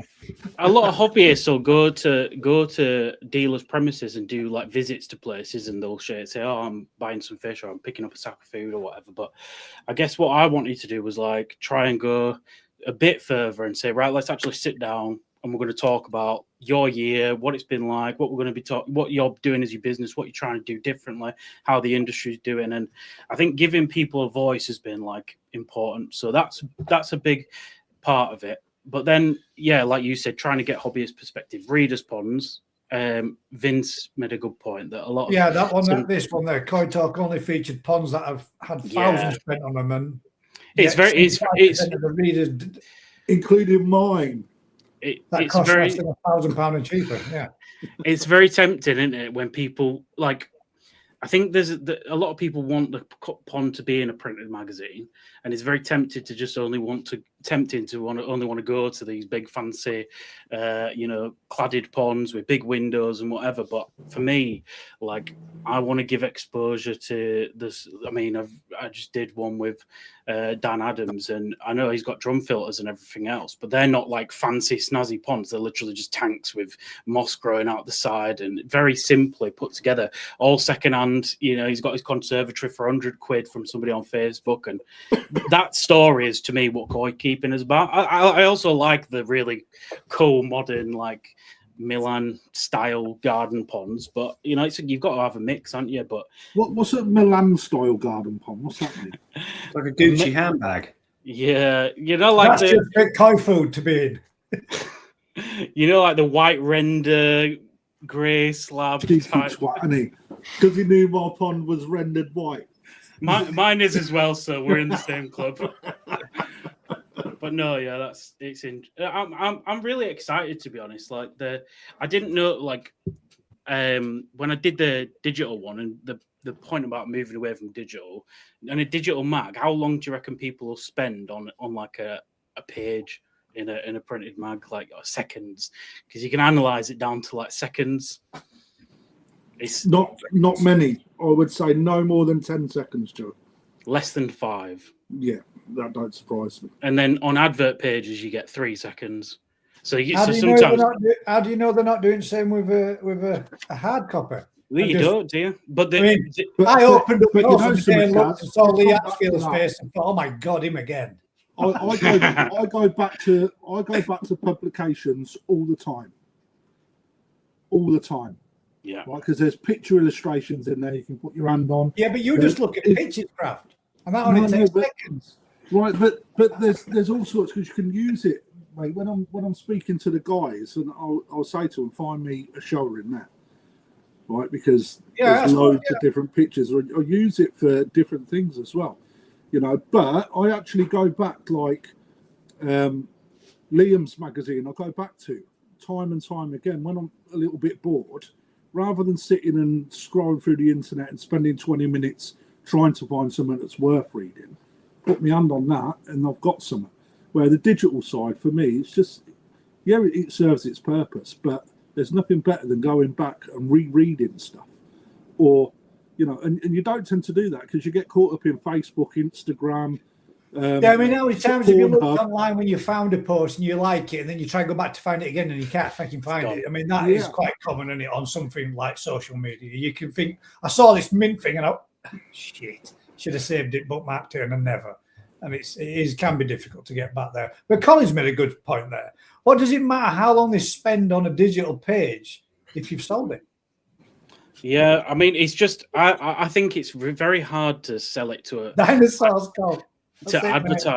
to advertisers as well, because say for instance you're doing a digital mag and you say, right, this is the price to advertise, and if you're doing a digital mag, you can't charge for it. I just don't believe there's a market to charge for that product. I really don't. Like, my experience is you have to, if you're doing digital, it has to be free because people won't pay for that service. Yeah, there is that side to it, Joe. With digital, you can literally get it anywhere, can't you? Yeah, and it's not a good enough product.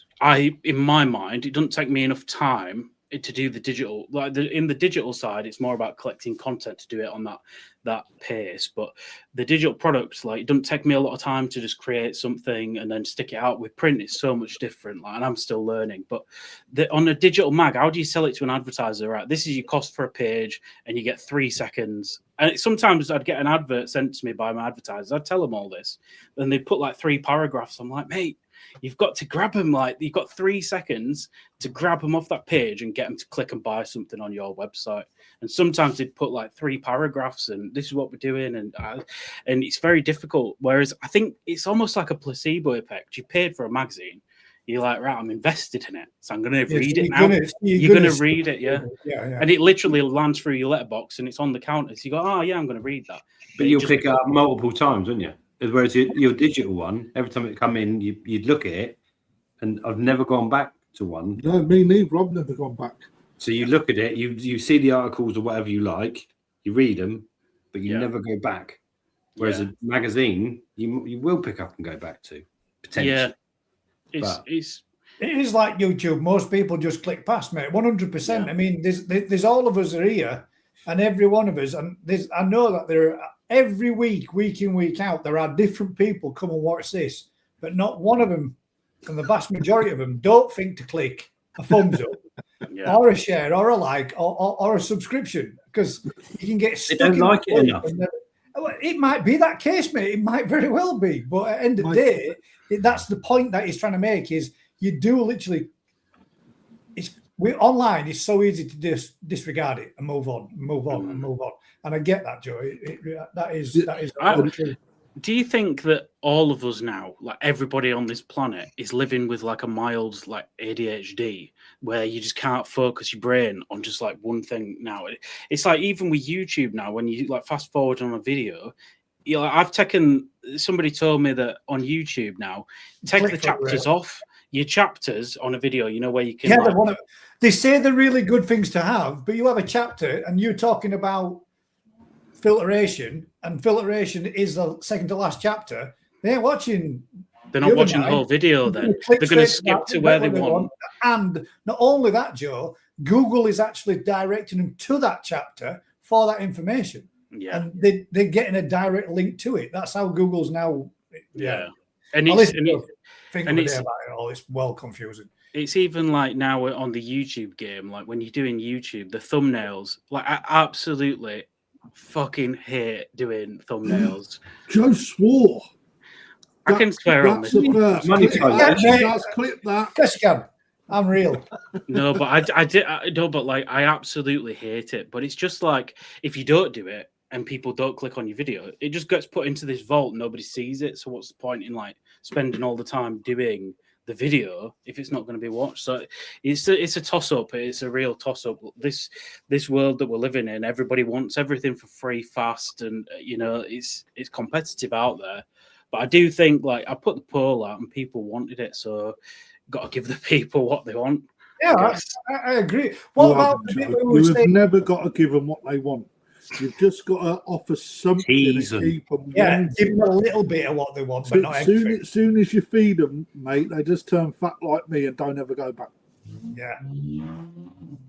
What about the bit where we were saying earlier, where Crafty was saying, do you think that you might get to the point where you'd like to put 10, 20, 30 copies in a koi store like Perfect Eclatics, or there are so many across the UK? Do you think it, as a saleable item for them to go in, could that be? I think it's so important to get them into dealers. I'm just trying to figure out how I want to, because actually when I look at it and like I look at the profit margins on a magazine, it's just not good at all. Small, isn't it? Really, really small.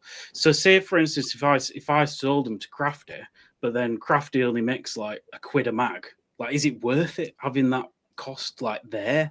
And it's like, right, maybe I can write it off as marketing expense and say, right, Crafty, here's 25 mags, you just have them. And give them away to your best customers, and it's marketing expense because they'll read one, they'll come back for another, and I'm confident my content would do that. But like, I wish I had the money to send 25 mags to every dealer in the country. Like, if I had the money, I'd do it because I'm confident that the quality of the mag that I've put together would sell. But it's difficult. I think you should talk to Frank. Let's be frank. Frank will really help you on which Frank? Let's be frank. Or he knows which Frank I'm on about. Oh, you meaning Frank? I still think the channel that now keeps carp and he's changed his channel name. Mate, he's doing a fucking hell of a job, isn't he? That's what makes him happy. Right, mate. No, that was just a joke. But he needs I can't to believe change. he came up with that name and He nobody needs else to change the koi channel to the big fat carp channel. That's what he needs to call it. He's going to lay at you for that. I don't care.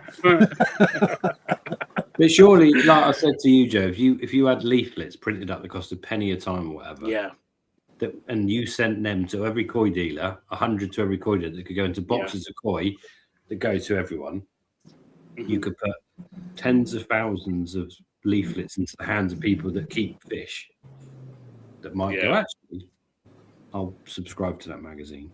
100%. I need to do it. I mean, I want physical mags. That's the ideal situation. Mate, that would be physical mags, wouldn't it? At the end of the day, that's a way of getting people to subscribe, isn't it? Yeah. Have you found it hard, Joe? Have I found it hard? What is it? About like, the magazine? Not that. Like getting the magazine off the ground. To be honest, I didn't know what to expect at all because I really dragged out like my promotion for it before I actually announced it, and it went on longer than what I expected.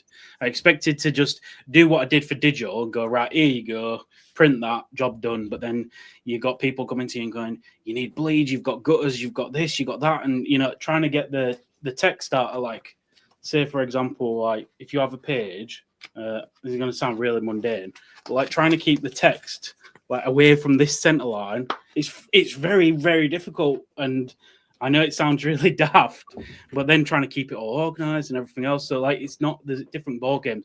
That was hard. But then when I actually announced it, I am actually blown away by the amount of people who've signed up for it. The amount of people who have signed up and then not used the discount code That's blown me away. Like people just saying, "No, I'll just pay for it." That's crazy to me because I would never have done that. I'd been like, the Yorkshireman in me would be like, £2.95. Come on, then, yeah.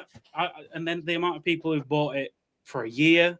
America, Slovakia, South Africa, sweet, man. Japan. So you literally you are going to ship them out, or everywhere. I've had probably I think 35 people from America.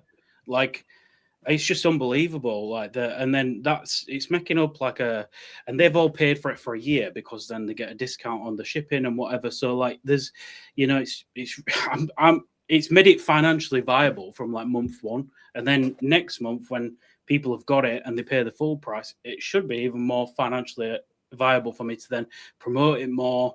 If I'm printing more, the cost can come down. Like it's just, I'm hoping that it all comes together. And one of the big things that I am doing is that, so everyone who's bought this first issue, if you sign up, you get a link to vote for your favorite koi food of the year, right? So you'll get a link and it'll say, right, rate your koi food on quality of fish, appetite, water, growth, cost, the range of food, and then score each of them out of like 5.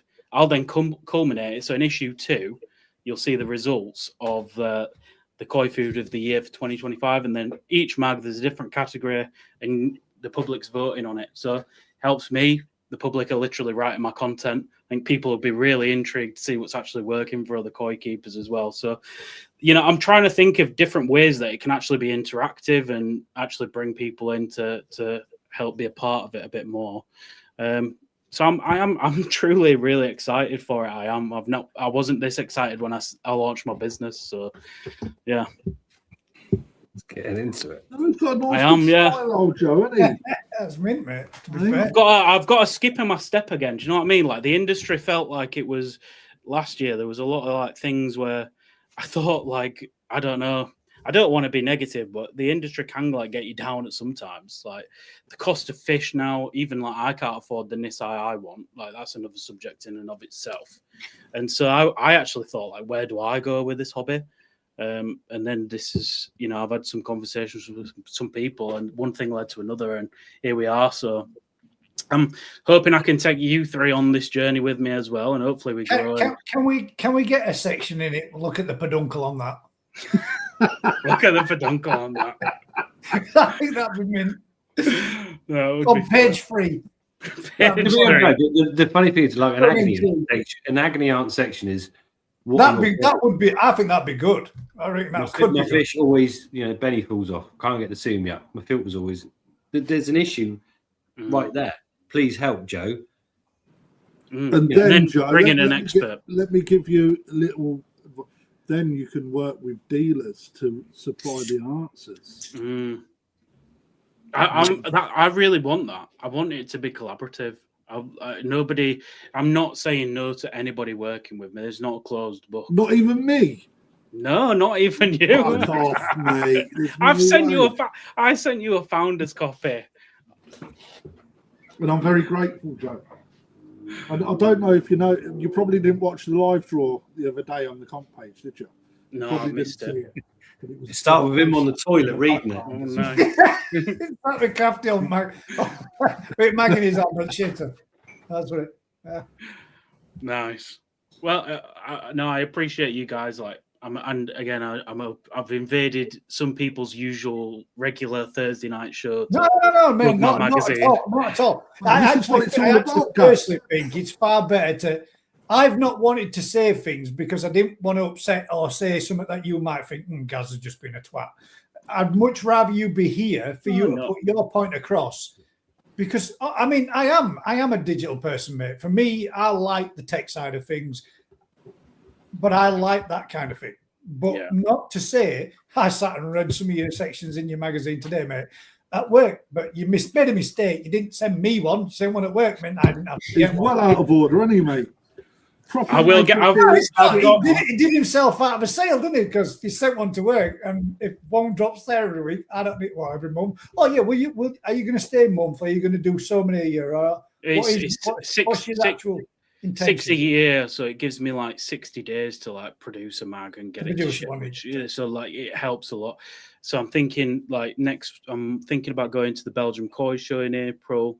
I've got some, I think that could make so visiting some koi dealers in Belgium for content, and actually that international element, I think that's something I can explore, like to bring international ponds into it as well. I think that'd be I think people would really like that. So yeah, like obviously going back down to Lee Hadfield's a big part of this and helping me with the design elements, and he's doing different artwork on the back cover. I mean, this cover is crap at the minute. It's just a pre-production sample. I can't see nothing. No, it's not. You don't need to see it. It's so basically this is like gloss paper, but it's going to be a laminate, matte laminate, like a rubberized laminate, and then the actual pattern on the back is going to be like spot varnish, so it'd be black on black with like a clear varnish. It's going to look incredible. When does the first episode come out? Not the free one. I subscribed 2 weeks ago. Mark Oxo was asking. When does issue number 1 official? Not so the 22nd. So this Sunday, I'm closing subscriptions. After that, everything's in the hand of my printers. Once it's printed, it's got to go to the mailing house, and then from the mailing house, it goes through the Royal Mail network. So it's kind of like I'm hoping within like a working week, but Royal Mail is just naff, like absolutely naff. Will you put free gifts on the magazines to help sell them? Discount for certain dealers. No, what about when you used to buy a magazine? And used to come with like a free gift stuck on outside of it. What about mail? Keyring or a disgorger. Yeah, Angling Times used to have a disgorger or packet of hooks or whatever. Yeah, there you go, Joe. Shit you never used. Like one of those pointless koi keyrings. Yeah, I would love to do keyrings, but that sounds expensive. Oh, mate, not some of them that I've seen, not so. I don't know. Some of them are like 3 pence. The actual ring itself costs more than the actual fish itself. You should do these, Joe. Look like Dainichi does. Yeah. Well, the Dainichi thing, that's funny. Like, I'm going to put some Dainichi stickers in issue 1 on it. So are they serial numbered though? No. Are they big ones like that one? They're kind of like maybe this big. I think 10 cm round. Yeah. Pom bomb tokens for Perfect Aquatic. One on front cover, couldn't you? You're killing me. Claim you're free. To be fair, I was just thinking I might actually make a pom bomb keyring for people, and then put Crafty's pom bomb on it. Just Crafty's bollocks. What you need is like a key ring with a McDonald's loyalty card holder. You just slot your loyalty card. You know something? I've got a McDonald's waiting for me at home. I've got to put it through the nuke chute, man. What about build your own pond free block with every magazine. With every mag. You know? Free block with every magazine. So your actual magazine goes out with a breeze block. Let me send you something. Ooh. Is it a nude? No, it's not about the magazine or anything now. No, but is it nude? Is it nude? No, I would get you unmonetized. That don't matter. Guys only get 60p a week. That's what he tells us. That's why he don't share the proceeds. 36 pence, 40 tenths of a pence. I'll put it. Yeah. What about well? There's been a lot of little things that have been popped in here. A lot of people supporting you, Joe, and backing you, mate, 100%. Some people that are absolutely talking out the peduncle. That's coming out with things that says digital is dead. Don't talk. That's Colin Holland, by the way, Joe. No, it wasn't Colin. Fucking is, mate. Colin Holland's a nightmare. Physical media is making a comeback, and long may it last. I hope that does. I hope that is. But to say digital is dead, AI is ruining it, couldn't be any further from the truth, mate. It is literally leads and bounds and being used all over the world. Yeah. So that's completely. To the point where ChatGPT is like 15 million in the red, billion in the red. Yeah. 15 billion in the bloody red. That's crazy. That'll be a government bailout, and then they'll control everything. I've just put a thing in the private chat, guys. I've just come across this. I'm talking about breeze blocks. Have you seen this before? Like Lego blocks to make koi ponds. I've never Oh seen yeah, this I have before. seen this. Yeah. Polybrick bespoke above ground pond kit. Hey, let's have a butcher's of that. Let's share it for you, ladies and gents, so you can all see it. I've got a YouTube video. I can. They look. Oh, we can, and it actually comes with a zoom in function too. So like, I think I worked it out that if for like a 4 meter by 2 meter pond, it's about $3,000 or something. I can't remember. Let me know. Well, on there it's only 40 cm by 40 cm. Yeah, but you can't. You 11 can't. centimeters deep. You're going to get many koi in that here. That being the block size. I mean, So what is it? Is it a hollow-based No. hollow-based block that you fill, or So yeah, so it's like Lego blocks that just click together. But for a 4x2 with 100 centimeter depth, 4 foot depth, you're at I think £1,000, and they're like Lego blocks that just click together. 4x2 meters, 100 cm depth, £1,000. I've never come across these. I don't know if anybody. I've seen them in construction. I'm not sure. Physically. I've seen videos of them of futuristic or future materials building for construction and what have you. But I've never actually seen it being used. They're probably great for small stuff, aren't they? Insulated, smaller grow-ons, but the weight of water when you increase the length of a pond and the depth, you're in deep shit with that. Yeah. Can you say that? Most of yours are just stood on top of each other. Yeah, we only go that deep. Honestly, what I'm rebuilding at the minute, mate, is where the floor. Oh, mate, yeah. To be fair, but I did watch Vince's last video that he did. I went whatever day down, but the block you got that polytunnel's big, man, isn't it? It's going to be big. That it's that's a bit of a. Could be the biggest. How many packs of blocks? 80 packs of blocks did you have? No, it's 1,000. I think it's 1,000 blocks to go in. That's just to fill the gaps. That's just dividing what's already there. Yeah, to separate them out into. So how many ponds do we have total left and right? I think. Or are you going to do pond filtration all the way down? No, the filters will be straight through the middle. So I think we're going to be 10 or 12 ponds with the filters straight through the middle. But yeah, to rebuild the outer wall at the minute. I was hoping I didn't have to, but we do. What are you expanding for, Rick? Is it more Tosai or? No, it's not expensive. It's an old. So we lost. When the old turkey farm shut down, we had 100 10-ton ponds at the old turkey farm. So there was quite a big chunk of our growing facilities that were all heated. So they're all heated undercover ponds, and we lost them unit after unit. We kind of sort of lost for one reason or another, through roofs collapsing, through hurricanes, through whatever. Hurricanes. So, yeah, we lost the entire roof off whole thing. Yeah. So it's one of those things you can't rebuild them because we just took over the units. So a lot of them are gone, but yeah, we've got some we're just rebuilding. It's just repurposing. Oh, there goes the camera again. Blackout. It literally starts overheating after about 20 minutes of filming this camera. It's shocking. It does my head in. Don't advertise it. Yeah. Yeah, so it's not. It's just one of those things that we had the opportunity to rebuild and repurpose stuff. So why not? You go for it. I think it's mint, mate. I think it's going to be a good addition, and more fish that you can obviously always bring on and grow on. Are you going to grow on any bigger stuff in there, or is it literally going to be just a well, this year it'll just be growing Tosai through to Nisa, and then it'll be an overwintering Tosai. I want to get all our Tosai in one place because I've got 27 ponds scattered everywhere with all our better fishing, and it's a bit of a pain. So if they all come together, it just makes life a bit easier, doesn't it? Yeah. But what about the bit where you've got your Munger ponds? Are they always going to maintain and stay there?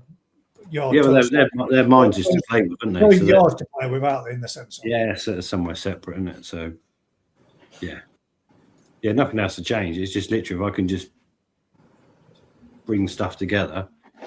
It works it's a double-edged sword. If you've got them like at the minute, so we've got 27 ponds heated with all our better little stuff in. If you have a power cut somewhere or a pump failure or whatever, it's separate, or there's a health problem, it's separate. When you bring them all together, it's great.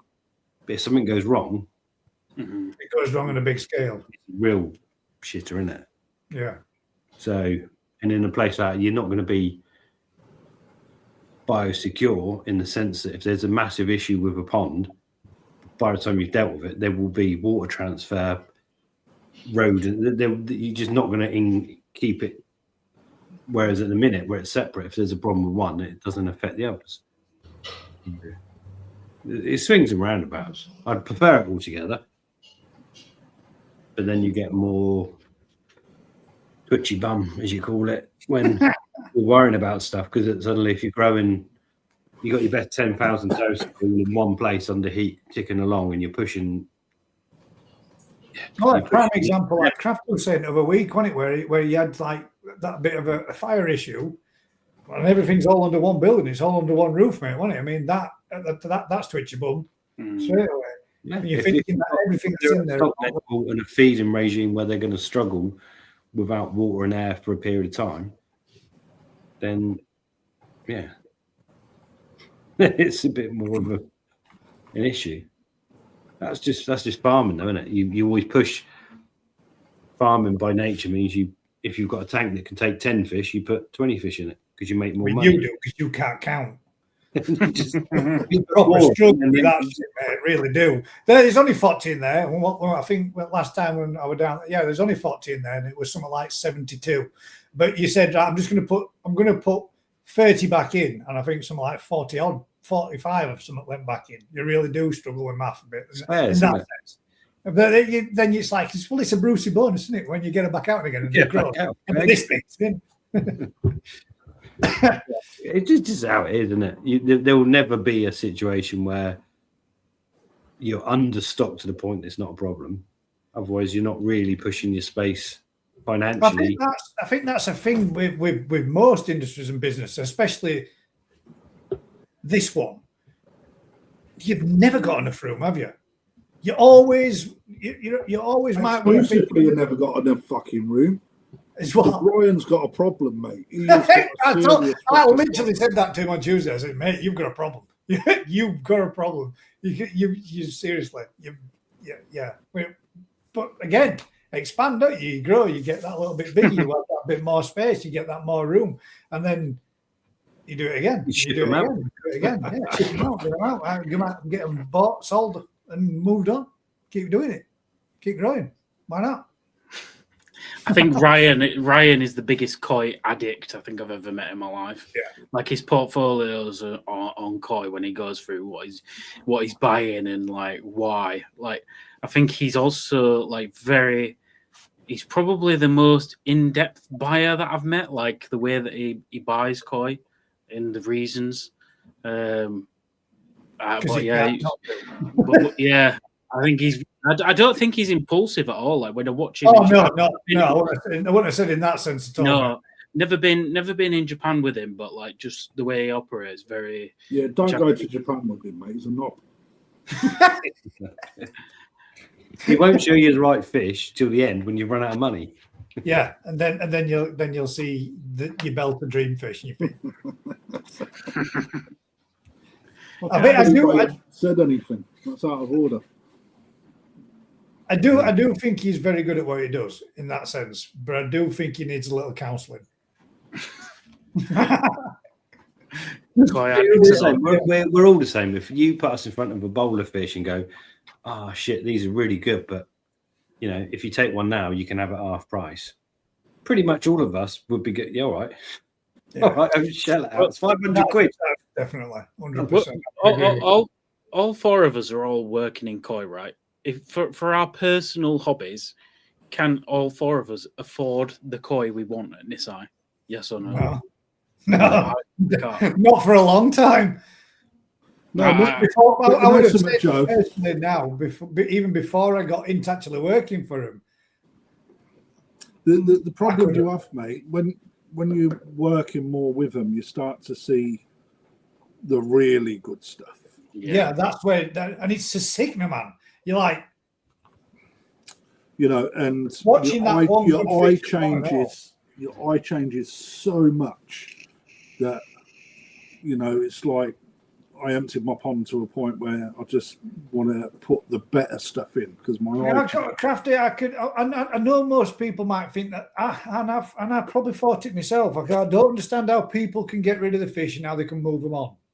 But honestly, there's lots of fish in my pond that I really do like, but there's lots of fish now that I would really like to have, and there's lots of fish I'd like to replace. Not because there's anything wrong with them, just purely because I know just how good stuff is when you're watching them and you're seeing them at work and you think. I mean, the thing is, right? It's like you put things into perspective. No pun intended. Trademark. You know, we yeah. Sorry, money's in the post. You know, when you see a bloody good fish like Tozai, and then even in Japan, right, at trade price, I'll go to the breeder, mate, I want that fish. All of a sudden, that fish turns into $6,000 before you've even tried to sell it.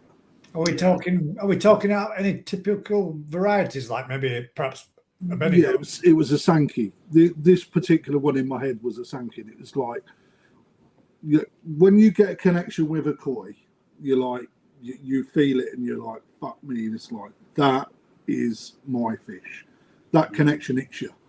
That's how I felt about my Goshki Sankey, mate. Yeah, and then it done the dirty on you. And then left face like it did and lost all its Benny. Like a right, nut. but when like, you know, when you're entry level into the hobby, you have that feeling, oh, look at that, that's amazing. You bring it home, right? It's cost you £100, right? Still a decent amount of money, right? In anyone's purse, that is £100, right? And then your eye changes, and then you start to see a little bit more quality, or start to understand koi a little bit more. So then your purse goes to £300, and then you get that connection again. And then a couple of years down the line, your eye changes again, and you understand it even more.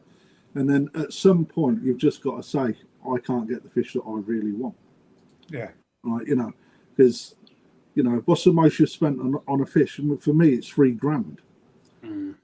Right, you know, and that's a huge amount of money, and like I wouldn't want to spend £3,000 on a fish all of the time.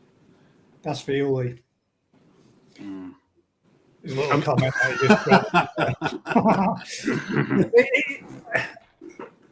I think you're right, Crafty. I mean, but does that stuff? Do you think when it gets to that stage and gets to that point, does that spoil the hobby for you? No, working here has spoiled the hobby for me, but that's only at a personal level, right? I get more out of doing this job because I get my hands on so many fish. So the way that I look at it now is I go to Japan and I get to spend a fucking huge amount of money on fish, right? Yeah, so I'm actually buying all of the fish that I like, right? Whether or not I'd have them in my own pond is another matter, but I still like them fish. They still pass my quality control in my head. Is a nice fish, sellable at the right price. And I'll probably get more enjoyment out of that than growing my own fish. And I can get to appreciate them really expensive ones whenever people buy them. That's just the best way of doing it.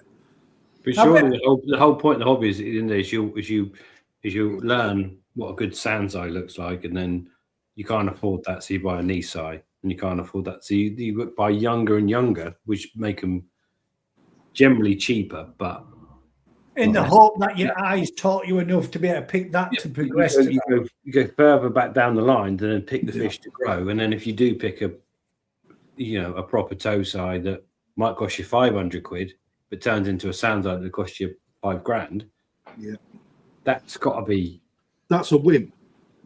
A proper win, isn't it? You know, but that and that's why I've never gone into, you know, like when you do your growing show, I've got such an addictive personality that if I went into that, I would have to go in balls deep to try and learn as much as I can, as quick as I can. and I would just end up with a million fish. It's just like, it becomes dangerous. I've had to draw the line into not let you guys do that bit, and I'll do the bit like when they're 8 to 10 cm plus. But then again, at the same time, like going out there like Matt has done. Yeah, Matt, for not turning up. Going out there, picking them, selecting them, grading them, bringing them back, and then you getting to see them in years to come when people show you a picture when they come back into store or whatever. It's going to be a buzz to know that your eye picked a nice fish and then it went, maybe Colin bought it or wherever, and you get to see it in 12 months' time and it's put on another 30 cm and it's a nice looking fish. All the attributes that you selected it for are starting to show. Or it's doing something you didn't expect. Oh, yeah. That's the bit I like the most. Yeah. When pretty it's cool. worked out for the better. I've been after a Chiba for near on 2.5 years now. Yeah, so have I. They're like for what, for like an Achiba with no shimmies, good colour, no Benny in the pecs, jumbo toe size, let's say 30 to 35 cm. I reckon you're paying upwards of like 500 quid now. Easily. And you know easy. something, Joe, they are like rocking horse shit out. But would you be Wagoi or would you be Deutz? Wagoi 100%, yeah. Would you really? I like the Deutz ones, but Wagoi for me, they're the what.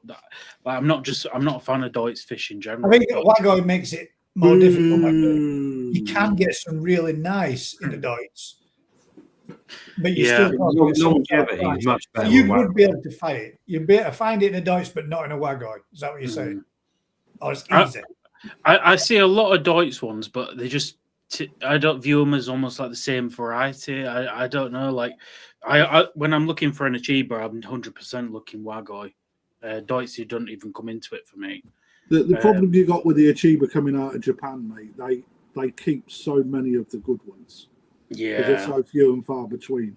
To get a really nice pattern Achiba is fucking next to impossible. I mean, you get a lot of colour in an Achiba rather than pattern. So there's a lot more linear sort of patterns out there, or they just don't tick all the boxes they should for the quality. They keep all of them. Yeah, it's and I think even Nisai ones are even more expensive. Like Nisai, obviously it makes sense, doesn't it? Good jumbo toes are expensive. Nisai is going to be 3-4 times the price, but it's a variety that I absolutely love. I'd love to own one.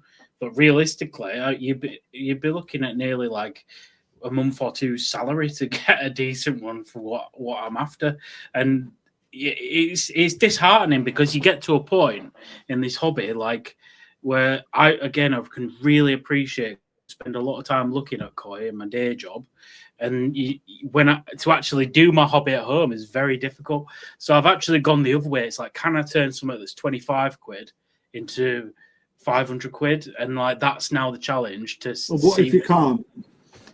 That I think even if you settle it right, this 25 quid's gone to 200 quid. All right, happy with that. Sell it on, and I'm learning from it, I guess. But I don't. The learning element comes into it for me, but I do. The other thing as well is what you see in Japan is these people who go and just swing the proverbial member around, and they're like, here we go, 5 grand, 6 grand, 7 grand, and I'm like, why are you buying that? Like, and the breeders are living it up, and you just think like, really, you're in the wrong hobby, because knowledge doesn't actually get you far unless you've got the finance to back it up as well. You've got, because that's a good point, really, mate, isn't it? Really, you can know it all but not be able to purchase it because your finances don't stretch to it. Yeah. But if you've got a big wallet, so to speak, and you learn it and you know it all, you can go in there and get whatever you want. And you see it. You pay a lot more for fish that probably ain't that good. Yeah. And I think the people I know there's some people out there that do have money, they live and breathe it. Like I've got some very close friends who have a lot of money, who really truly live and breathe it to the extent that us four all do, learning bloodlines and sat here at at half nine at night listening to this. There's probably people watching who's got decent living. You know, there are people out there, but there are people I think who just go to Japan to literally whack the money around, get pats on the back, and that is their hobby, is the money element of it and splashing the cash. It's not actually about the koi; it's about the egotistical element of it. Or And it prevents the taxman yes, from taking a certain chunk. yeah. But that's Yeah, it. That's the hobby in the world, isn't it? Be it horse racing, dogs, cars. This is what you've said before, Rick, and you're right, mate. It is. Whether you're into racing cars or whatever, if you've got a fat wallet and you've got the most fastest, biggest engine in the right vehicle, right team behind you, you're winning, aren't you? Don't matter, even if you're not driving, if you're supporting it, backing it. Not always winning. Mhm. I think if the airports in Japan actually checked every suitcase, like coming into the country, because I know lots and lots of like people in the trade who literally take all the cash out of the business and like Joe, there's the beer for a minute. put it. They come back and No, you don't- no, I know people. None of them are English. Let's just say that, right? They literally fill the suitcase full of Japanese yen and just be like, "Please God, don't check my suitcase when I land in Tokyo." And then they spend it all in Japan. And like Crafty said, it's all under the radar. But if their suitcase got checked and they were like, "Right, are you actually like declaring that you're bringing in 35 grand's worth of Japanese yen into Japan?" They'd have what I think you can legally take like $5,000 or something. I don't know, but they'd have it all confiscated. So you can't imagine, can you been in Tokyo and just like the sweat dripping down your face as your suitcase is coming through? Just full of- You need a suitcase for $5,000, mate. yeah, You're not, It might even for $5,000. yeah. I mean, it's much easier to open a bank account out there and just wire it and draw it out while you're there. I surely. guess it's got a receipt then, hasn't it? Like I guess no, these. what I'm saying, Gaz, is it's Oh, you mean? Yeah. Oh, thanks very much. Yeah. But do you not think that's what makes koi so amazing? The fact that you're chasing a dream with a fish. So the big farms produce the best koi in the world. Period. Are they? But a small farm could buy a parent set from a big farm up in the mountains and go, right, we're going to buy the best ochibas and we're going to cross this Kanishi Krashikoi with this ochiba here. And then you could be the first foreigner that visits this little farm and they're producing the absolute best ochibas, period. And they're selling them to you at 20 quid each, mate, because, we've got to sell them. And that is the reality of koi farming, that the genetics, okay, if you're looking for a big tanky that's going to grow a metre long, you're really only going to one place. Two. But if you're looking for a variety, and everyone can buy parents from farms, do a bit of a crossbreed, whatever, and suddenly produce something a bit magic. What you're looking for could be found in a little farm in a mountain in Japan at a tenth of the price that the big farms are chucking them out for. That's what you're going up. That's what you're looking for, isn't it? That's kind of. Yeah. Well, everyone is, aren't they? They're all looking for that special fish, and it comes with a win if you achieve that. As a dealer, you're wanting the best buck or the best bang for your buck. You support that little breeder and you go, well, I'll buy all of them, mate. Cheers, thanks very much. Same time next year. Yeah. We'll see that with Kobayashi, right? So his Aragoki has become so Digital. so sought after. They've become so sought after this year, lifting a couple of his Nisai, like where last year they would have been a fifth of the price that they were this year. Right, and that's because the demand said that he can make more money out of it. So sometimes when you get into support that dealer, and then everyone else turns up because they start to get a sniff of what he's doing, it then turns into an expensive commodity 2 years down the line. Yeah, I totally agree with you on that, Crafty. And what is massively interesting for me is how quickly things can change for a breeder in terms of if they do well one year, and they get an extra, I don't know, like 25 grand in the bank, and they go and splurge it on 2 new parents, it can literally transform a Japanese breeder that a small bit of extra additional business, and before you know it, they're like on leaps and bounds. But then it's really, I think there's a fair few koi farms out there that are doing that, and they're now expanding and building upon what they had, and becoming bigger dealers than what breeders than what they were, purely from that, doing that, aren't they? It's growth, isn't it? It's growth. Yeah, it is. Yeah, but the problem is there's demand, isn't there? There is. Kobayashi, for example. I mean, he's gone from being a smaller breeder, Who? and now Kobayashi. You were saying, he's gone from being a smaller breeder, which is now expanding. Yamaguchi being a smaller breeder. I'd like to think that in the future, with do you not think he will? Do you not think he would? No, no, I really don't, mate. Because his business model is well different to Kobayashi. Like to a point where he's literally just keeps 0.5% of his. Bigger. No, he keeps about 5.5% of his spawning. Wow. So he calls real hard then. Massively hard. Yeah. He doesn't have a lot of toes eye for sale, but the ones that he does have are not very cheap. So that's how he makes his money. But he's only a one-man band. He could probably make a lot more money if he employed people, but he's a bigger operation. More overhead costs. Yeah. There's I don't know. It's not politically correct to speak about it, but hey, we'll do it anyway. It's Gaz's channel, not mine. I'm kidding. Mate, don't live in a snowflake world, Joe. To be fair, I'm sure you'd be interested. But one of the interesting things one of the interesting things that I learned is there's a guy in Japan who's like very well known, and he just travels around Japan with a little bag with a little scalpel in it and some like liquids and juices and whatever. And he literally just turns up to pretty much every breeder's. You like book him in, and he comes and he works at your farm for like three days. He works at your farm for like 3 days, and everybody's like, "Oh mate, this guy's like the best." He's like, "Yeah, if you've got him, you are the breeder." And it's like, this guy's just made a living off of doing it, and he'll sit there in your farm and do it all for you, but he won't teach you how to do it because it's his like skill set. And what's your opinion on it, Joe? On the skill that he has, what do you agree? The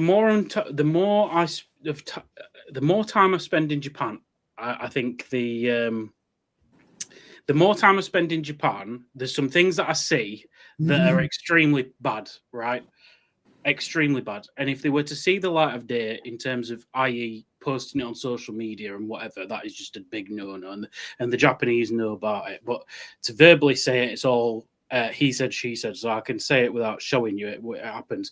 But I've seen cullings happen where, say, you just stack a couple of Japanese floating baskets and you just chuck them in there alive, and there's no water, you just chuck them in floating basket and they just kind of like do this, and there's hundreds of them all in there, and these are jumbo tosai, and it's just like a red puddle all over the floor, and it's just quite visually, like, I think to see it in the flesh.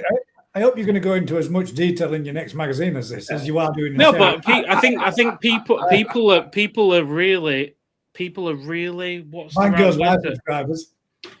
But what you have to remember. Joe, I'm going to take it, please. What you have to remember is that the culture. No, but it does happen, doesn't it? And it absolutely does. But there's a culture in Japan that is worlds apart from what we deem necessary, right? And if we had people, if we lived on the diet they live on, right, and we treat our animals how they treat their animals, it would just be run of the mill.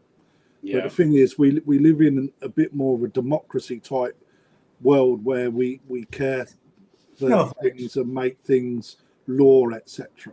And it actually, right? Do I condone it? Yes, on a lot of the bigger on a lot of the bigger carvings that you get to see, it doesn't need to be published. Let's put it You're into flicking a perspective. scale out here and there. When we're designing figure of 8 patterns throughout a fish's full complete not body, acceptable. man, that's unreal and cruel as shit. But Yeah, if I you're agree. doing a little bit of tweaking, is The, it? the thing is, you see it, right? But right, as long as the fish that you're selling over here, you're not subject to seeing it or doing it, all right, then that's perfectly fine. As it happened, probably, right, because they've gone through Japan, right? Some of their fish, like one particular dealer, he pretty much puts a blade to most of his stock, right? You know, and if I'm honest, right, flicking a scale out here and there that turns a 60 quid fish into a 600 pound fish, right, means that there's a very good chance that that fish is going to go to a better home. And the way that I see it, when you're netting up a fish and they start thrashing about like fuck anyway, they'll throw a scale in. Throwing scales, mate, yeah. Right, so, you know, is it cruel? I think it depends on how much surgery they go through, so to speak. You know, and I think that when that could be it's when they slice in, like on Deutz fish, when they start to slice that skin away, it's just fucking wrong. On You see it, don't you? You see them on social media where they literally have had full-on pictures drawn of them, and people are going, "Wow, that's amazing! I would love one of those. How do I get hold of one?" It's really brutal. I think the reality is that it's business, right? If you're a Japanese koi breeder, and Rick, like, you probably be a better insight into this, like, for us. But for like a Japanese breeder who's breeding Kahaku Sanki Showa, has to do it. He has to do it to hit the financial targets that he needs to hit. If he doesn't, all the Kahakus that have full Benny on all over the gills are worth 1/5 of what they'd be worth if they had the horseshoe. If you own a Kahaku in your pod, you listen to this, and your Kahaku's got the pattern right down between the eyes up to the nostrils, and it comes through the gill plates. I don't want to say a number on it, but let's say 1 in 2 have probably been cut in its life to make that horseshoe pattern between the eyes. My opinion. And you see it all the time in Japan. Though the thing is, it's like, do we copy that over here? No, you should not be copying it over here. We live under a different rule. You know, if it's over there, right. The thing is, when you buy a fish, if you don't know it's been done, right, you don't know. Simple as that. So when it comes back here, it's fine. If you are doctoring your fish all the time, that's the wrong thing to do. Yeah. And if it's done right, you shouldn't have to do it a second time. That's the big thing as well. Yeah, but that's, again, right, going back to the person that you said about. Right, you don't teach people. So people see and they think that it's easy. When you look at the guy in Odokan, right, you know, he's a magician, right? I mean, I've seen it, and I've seen... It's fucking impressive, man, to a degree. What you're thinking, and you think, just that little tweak here, that little tweak there, that little scale here, that little scale there. I see wow, a Kahaku.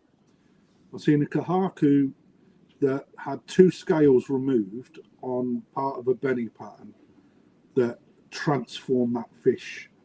2 scales next to each other that joined a bit of Benny together. 2 scales were removed and it created a little horseshoe just behind the head, and it looked a completely different fish, and it put the money up with another 0 on the end. Because right, and that in reality is the person that's bred that and needs to sell it, taking 2 scales out has just earned him a shit ton of money. Yeah. We shouldn't condone it. The whole point is it should be valuable because it's rare, not because. Yeah, I agree with you, Rick. You know, I agree, but the reality is that doesn't happen. It does happen, just not in the mass numbers that are required for the worldwide population. It does happen. You can find genuine good tancho spots, but how often do you get one out of a full spawning? Yeah, that should be the skill of the breeder, shouldn't it? At the end of the day, that should be if you're prepared to use a parent set that produces a good number of tanchos, but a pile of shit kahakus, that's what you go down. You shouldn't be going down a road where, it produces loads of all right tanchos and a few, but we chop them to shit and deal with it. That if you support something that ethically isn't great, then you're just funding it to be. Well, this down the line, isn't you?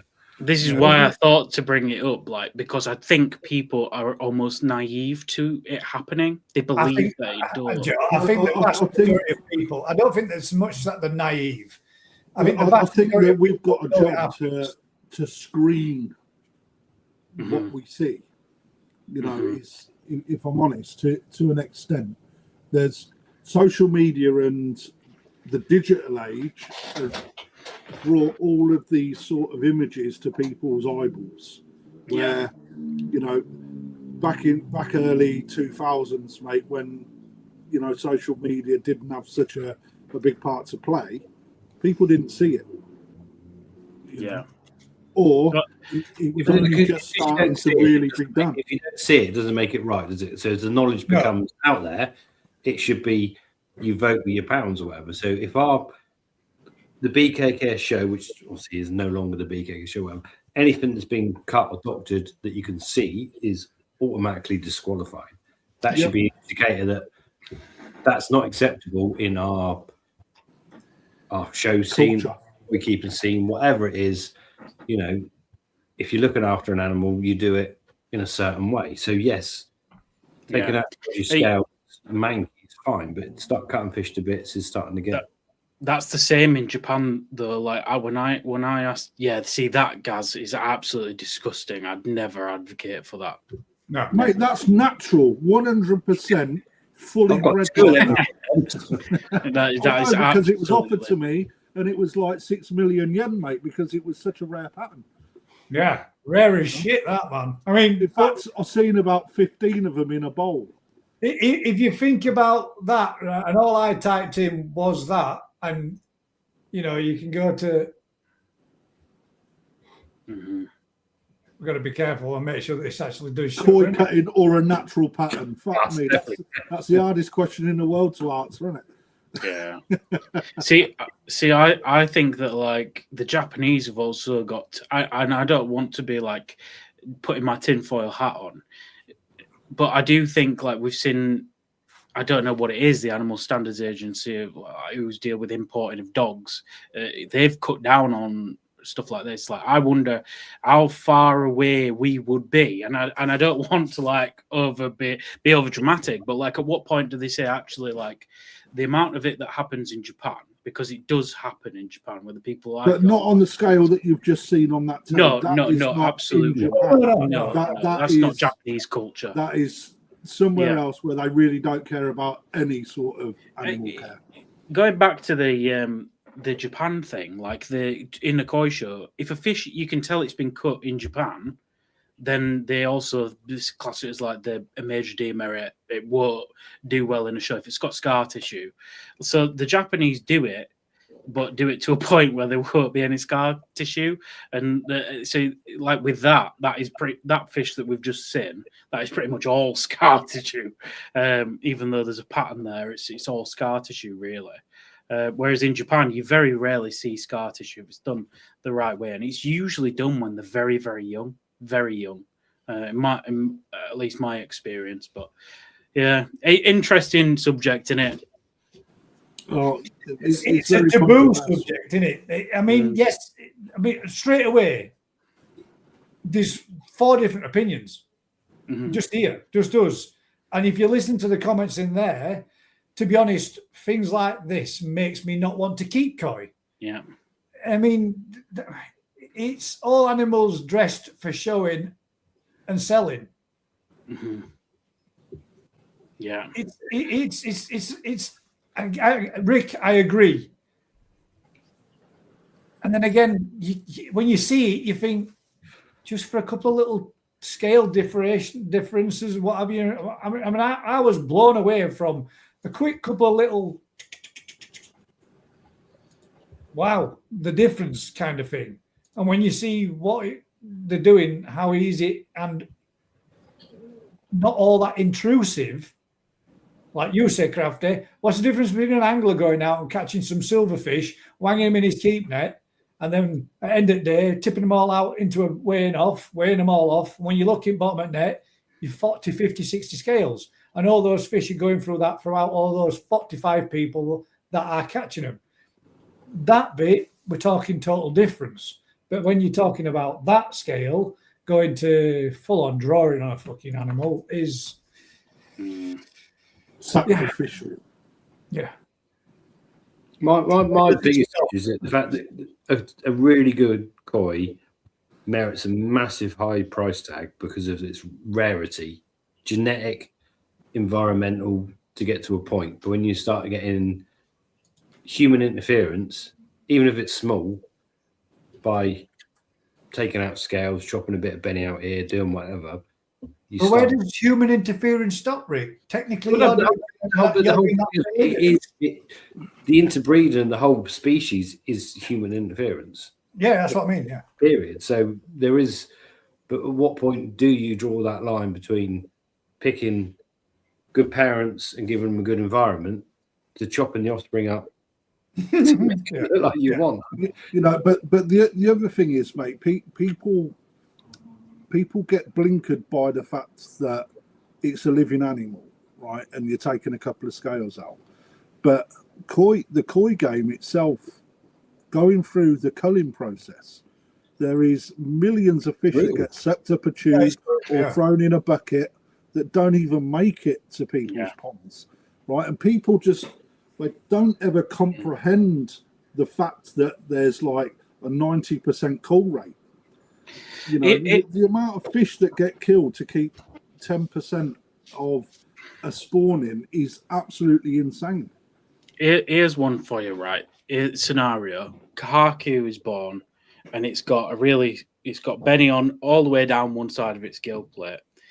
That fish can either be sold to America, and it goes and lives in a little pebble pond with about this much water in it, and it's swimming around in all of its debris, all of its life. It's going to swim in water this deep, and it's going to probably die of some bacterial infection. Or you cut off its gill plate. Let me return the visit over to your shore to be savage on there as well. No, or you take the Benny off the gill plate. The fish then becomes a 500 pound jumbo tosai. It gets shipped to England.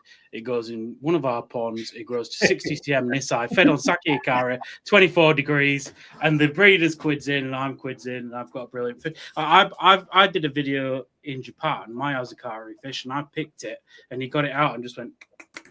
It took about 10 scales off, and to me, it doesn't actually devalue it either. To me, like I wouldn't look at it and go, well, because he's taken 5-6 scales out, that actually devalues it. I actually think like the breeder seeing what needs to be done early. This is very controversial. I know people are probably going to go on my website and unsubscribe from my magazine for saying this, but it's real koi keeping.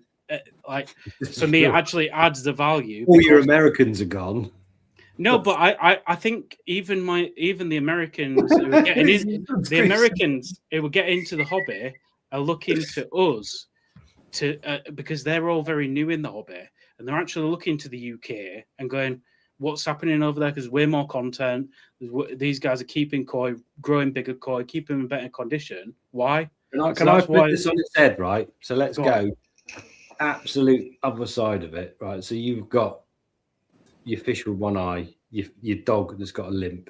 The person takes it home. They care for it as well, if not better, than a fish they might pay 500 quid for that's going to go into your heated pond and then treated like shit because they haven't cleaned the filter and they don't care about it. Just because you pay more for a fish doesn't mean you look after it better.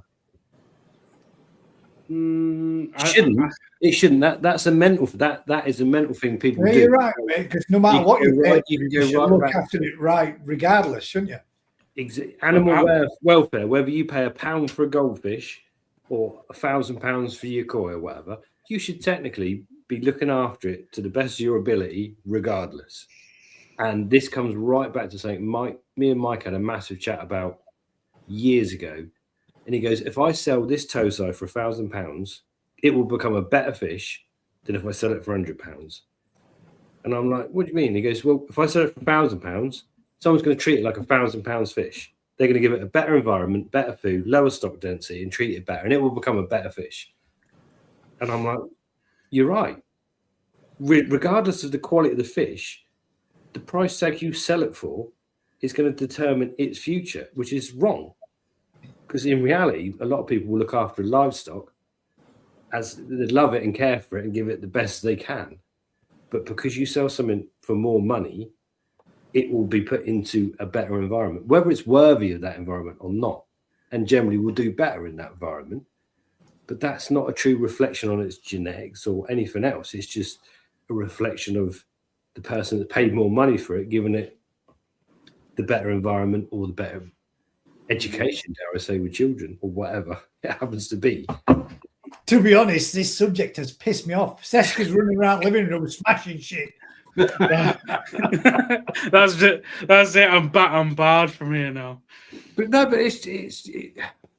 I get what you're saying. Human nature, isn't it? If you buy a fish, okay, Joe, perfect example. You 2 sheros from me, you put them in your pond and you let them go cold, right? But if you spend £1,000 each, I can't believe he's done that. £1,000 each on those sheros from Omasako, they would have been kept heated all that time. You would never have let them go cold. They could have been exactly the same quality, but because of what Andy would have fed them sake akari because of how they instead of came. Tetra Pond pellets.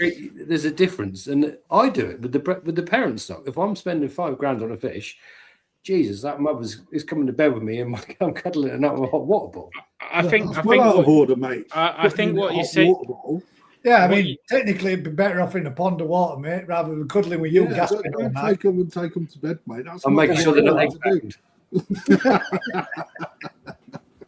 I think what you're saying is right, Rick. But what I guess I'm saying is that a lot of the wait, like, right? How many koi do you reckon every garden centre in the UK goes through? Come on, you're on one tonight, aren't you? You're really good. I'm going to offend the Americans, the Japanese, the English. No, and now we'll do the garden centres. Go for it, Joe. Get them all out. Get it. And then you don't have to put out in your next month's magazine. It can all be done here. So let's say every koi imported into the UK, what percentage makes it to Nisai? This has been Rick's one, and it's been slightly worded different, right? And it's been in the past. It's been this fish will be absolutely fantastic. Its potential's this, blah blah blah blah. It's a show winner. It's a whatever. And then Rick always says, "So where are they all then? Where are all these absolute bangers, 100% fish, mint ones, whatever?" And you're putting it in a difference. And how many toes I really Nisai? Let's just get on that bandwagon as well while we're at it. Fuck me. Right, though, isn't it? I mean, there wouldn't be the industry that we're in or we're a part of if fish survived through everything. Yeah. And that's what I mean. So the fish that have those grade fish, which are like your Z grade koi, like that have not had the time spent on them by master craftsmen in Japan, those fish do not have the lifespan of the fish that do get that care and attention in Japan. I'll say care and attention because it's kind of what it is. It's kind of job. But yeah. Anyway, look, I think we're going to disagree. We've still got customers that will have fish that are 30, 40 years old that you wouldn't even describe what variety they are. And there's other people that have spent £1,000 on a fish, and a year later it's brown bread because it's got cold for the first time. Yeah. So fish die. People look after fish and they learn. There is a correlation between how much you pay for a fish and how well you look after it. Because why wouldn't there be? If you're going to spend 10 grand on a fish, you're going to make sure you've got a pond and a system that's going to cope with that fish. If you spend £2 on a fish down a garden centre, it's only £2. Herring it, I'll go and get another one. But there's people that spend 10 grand on a fish that don't even have a pond. Yeah, and they live for years somewhere else. It's horses for courses, but it's all a learning curve, and as everyone learns how to look after an animal, they should look after it regardless. Have you never thought about? I mean, obviously, Rick, like it's illegal in this country and you can't do it. But from a business point of view, if every one of your kahakus could tomorrow be a lovely little marathon, it'd transform the amount you could get for them, right? No, because it devalues the good ones, doesn't it? Otherwise, they become goldfish that you can sell for. No, but there's some koi breeders in Japan who are just like marathon farms, like they just like Beppu, Kondo, Maxwell. Oh, Jesus, he's alienating them as well. but it is like, I don't know, like if I was in the biz, if I was in the trade, like I would also think, right, I've put this much money. You won't be for much longer. I know. If the Japanese think like, where's his fucking book? I'm going to rip it up. The quality fish, Joe. The quality. I'm fish just digging down this right, rabbit hole. You can't start. The fish has got to be 90% of the way to being there. So you can trim a bit of Benny off the head or whatever. You can do a little bit, but it's still got to have the body structure, the skin quality, all the elements. Yeah, there's no point doing it. Doing a little bit of cosmetic to make the marathon that bit tidier, a bit down the side of the head, whatever. You're not turning a Benny Goy into a Tancho. Yeah, absolutely. Yeah. I don't know. These guys do that. But I mean, they could turn some fucking things into some. Mate, I've seen that happen. But yeah, the elements what make koi good, you can't cheat with, and I think that gets missed a lot. You're talking about an element of pattern, and the element of pattern is okay from a retail point of view. The element of pattern is massive, but the element of pattern is like the last thing when you're looking at koi and when you know about koi. If it hasn't got the skin and the body, it's the last bit, isn't it? It is the last bit. It's a little trim that can make a difference between a 300 quid fish and a 3,000 pound fish, because you've got a fish that's got great skin, great body, everything about it is amazing. Its pattern lets it down a little bit that you could just nibble off. We're nowhere near that. We're selling fish for 50, 60 quid, mate. There's no point in us doing the work. It's nonsense. No, but what I'm saying is if you did the work, perhaps then they're not 50, 60 quid. They're 150 quid. Yeah. No. Give me time. I'm training Ezra up for it. I do think like I've been watching your WhatsApp auctions and the quality is extremely good. But it's also honest, isn't it? At the end of the day, it's honest. It is what it is. If I think it's good, it's good. If it's not good, here's the problem. It's not good. Mm. And I like the fact you're doing fixed price raffles as well, which is refreshing to see, because you could just put everything to auction and perhaps get more for them as well. No, that don't happen. No, because they won't even do that. Even when they are good, it won't give him a value more than what he thinks they should go for. No, he gets to that night and he goes, "It's sold. Don't nobody else bid on it. Stop. No more bidding." Yeah, that didn't go so well. Anyway, next subject. Moving on. What other topics we would like to have? First of all, before we do move on, I will address it, because at the end of the day, there are a lot of people out there that don't agree with it. And none of us here are saying that it's the right thing to be doing. I don't condone it. We all know about it. And if you didn't, then you're pretty silly. But it doesn't make it right. I mean, if it has offended anybody, that's not anybody's intention, nor has it been something we wish to do. So for Seska, stop smashing stuff. Don't get upset. I mean, there are things and topics that get discussed regularly on here that people don't agree with, but that doesn't mean that we shouldn't be discussing them just because somebody doesn't like it. Mm-hmm. I don't agree. I don't agree with a Labour government, but that's on the news every day. And the other thing as well is, even though I am not an advocate for it, but like, you know, I don't disagree with it. I still like really care for my koi. Each one of them has got names. I really look after them. I'm not like some brutal. Such a fucking femme. I am. He Yeah, names their koi. No man names their koi. I He do. does. They've even got My little tancho like this has a little Marizomi down the head, right? Like a little lightning strike. So I've called it Thunderclap. See, But it's about That is this a form big. of animal cruelty all over again, mate. You know, calling a fish thunderclap is really not very nice, is it? You know, would you call your kid thunderclap? No, you wouldn't, would you? So you just made a mockery of your fish. That's immediately. when I sell on a fish that goes second hand, I say you've got to keep the name for it. The thunderclap line. The Thunderclap line. I've really enjoyed coming on here. It's nice to have. It's nice to vent all your shit on someone else's. Mate, to be fair, that's what I've always wanted this to be. So somewhere, right, as far as I'm concerned, this has Without always a been doubt. for me where as if we was sat here in his own living room, was having the freedom to say and speak about things that everybody else is too PC to take, to talk about and to not be completely honest. Let's face it, we've just spoke about a topic there that everybody's pretty upset about. But if you could pretty much guarantee they've all got one in the pond. Yeah.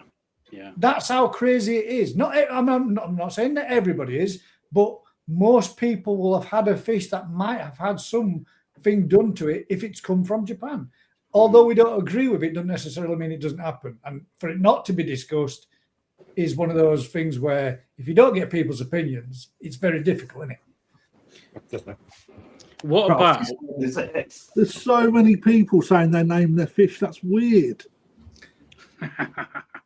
Come on, Crafty, you've got to have one. They've got names, I man. haven't. Haku, Sankey, Showa. I have never named my fish. It's No, me neither, always mate. the girls that name the fish in my family. Oh, right. So you're blaming the girls. He has fish with There's names. there's no blaming, Joe, I promise you. It's the females amongst my family that name animals. I wanted to get pigs to grow them to kill them for meat. They wanted to get pigs to call them pretty names and make them pets. Yeah, that's the thing is I don't do dead koi. Like, freak me out. Proper freak me out. Dead koi look awful as well, don't they? Like fucking because they can't close their eyes and be like dead. Like, they look like they've been like shanked. It's like they like the face like live with me. And I put them in carrier bags and chuck them in bin. Yeah. You mean you don't give them a decent burial for those No. pets and those animals that you've cared for carefully, gracefully for so long? Named. You don't even. They just get it. All they get is an Asda carrier bag, recycle bin. Wrapped up bin. Is that what you're saying? Yeah.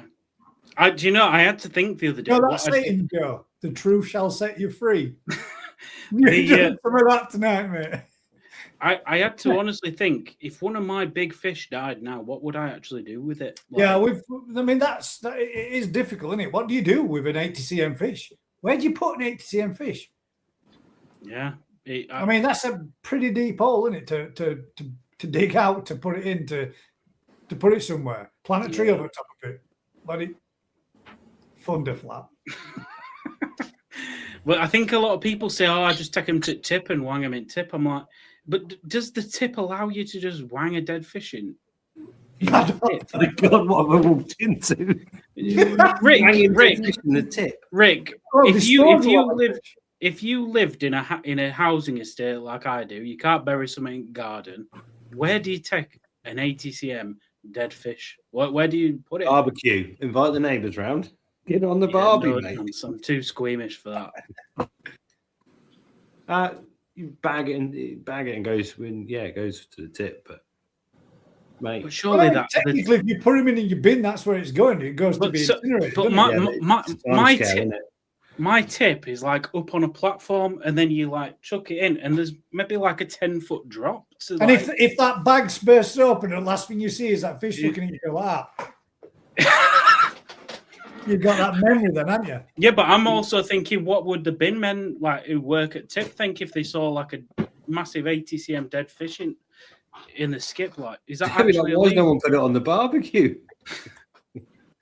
What a waste. Yeah, but the thing is, you can't if you've got obviously we're supposed to like incinerate or waste or whatever. So that's but it's hard to incinerate an 80 centimeter wet fish. Jesus. Yeah. We have to with ours. Some people put them at the bottom of the garden for nature to take care of, don't they? I.e. If for, you can bury them, ideal.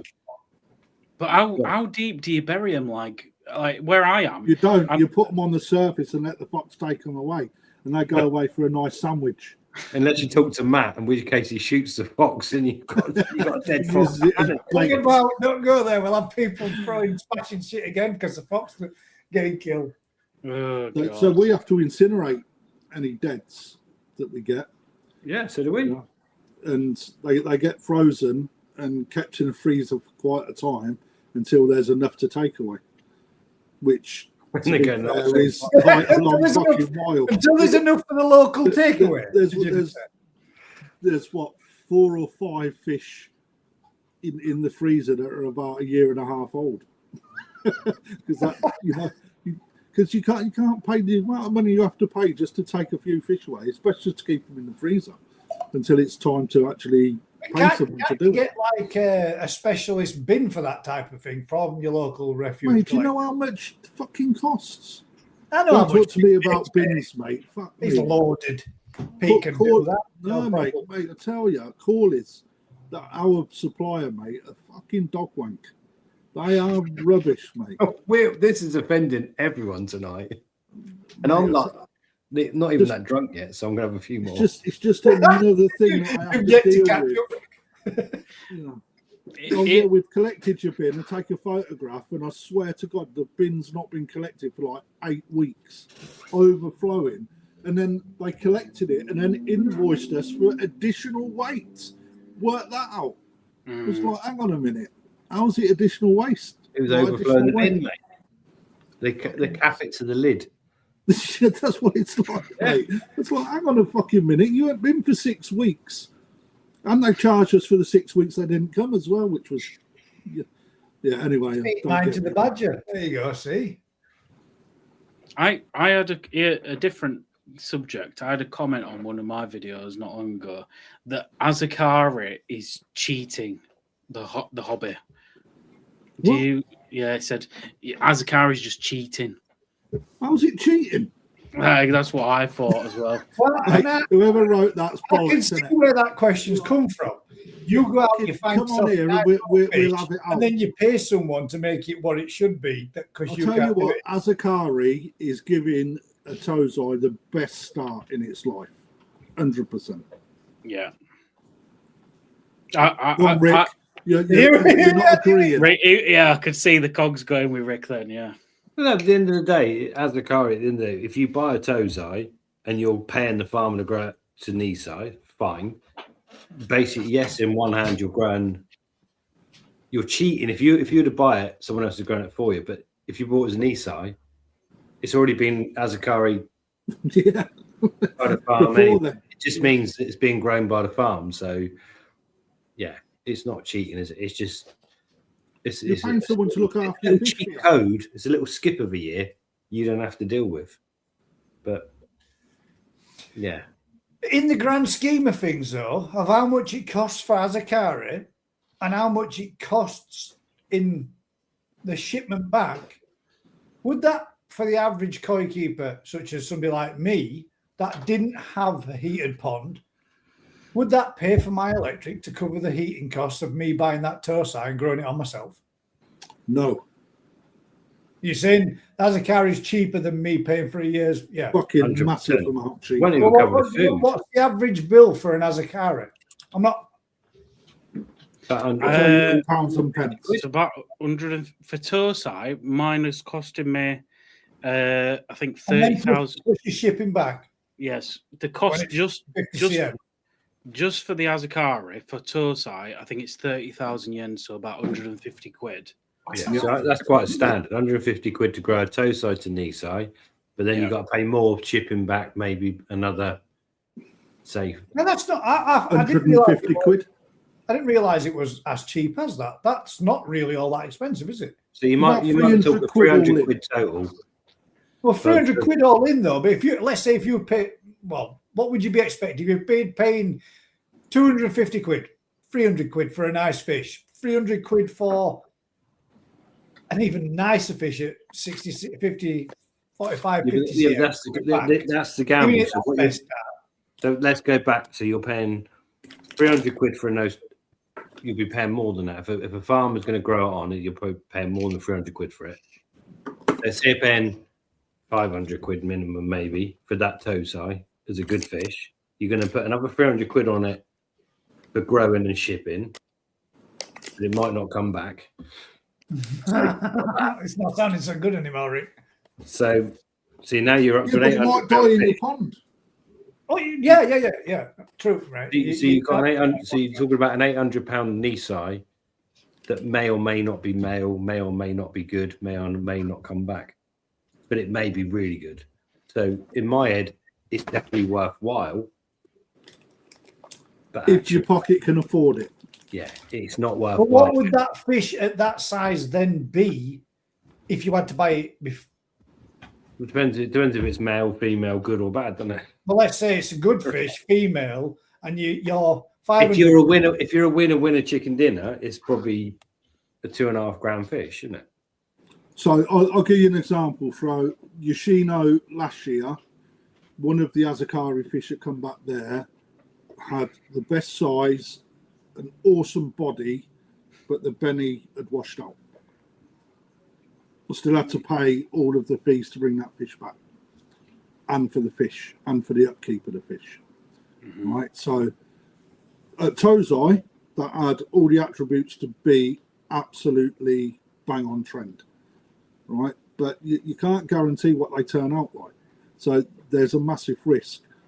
Right. So, but if we brought it back and sold it as a Tosai, all right, that still would have happened in your pond, right? But it just means that I haven't made as much money or lost as much money, you know, as a dealer, right? However, you know, Paul Cunningham, he had a fish from Yoshino as well.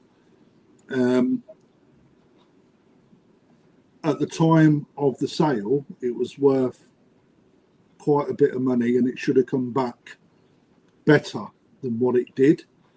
It was still good, but probably overpriced. So there's a little bit of risk involved. But then when you see the results I got from Yamaguchi, three of those fish were so good, he wanted them back, and kept as parent stock for him because they had all those attributes. Now, them fish could have come back here. They would have been £7,000 fish based on the quality that they were. I haven't got a customer base to sell 7 grand's worth of fish. All right, we do it, but they're so few and far between that fish just would have gone to shit in my ponds over time. So, you know, sell it back to him and get a deal elsewhere so I can get those fish that hopefully turn out to be parent stock, and he wants them all back. I'll just keep doing them deals until I get a whole 300 boxes of Tosai that I can bring back and will not pay a penny for. See, my experience is a little bit similar to that, and I don't know whether or not it's just luck, and it's my first time doing it. But I put the first time I went to Japan with Chris Masters, I went to Marichiko, bought a little. There was either a Tancho Showa female, which was really nice, which was about £1,000, or there was this tiny Kahaku, which was unsexed, and it was £1,000, but it was really, really nice. And I actually went for the smaller Kahaku I paid to keep it there. And I went back out this last November, and it turned out extremely good. Like his Japanese customer wanted to buy it from him, and I said, "Look, well, I'll sell it back to you, but I want to trade it in for 3 pieces. Like, if you want it now, give me 3 to replace it." So I've actually come out of it with 3. So, and it actually, the fish that I bought, surprisingly, it turned out male as well. So, and I still traded it in for 3 because it was that good.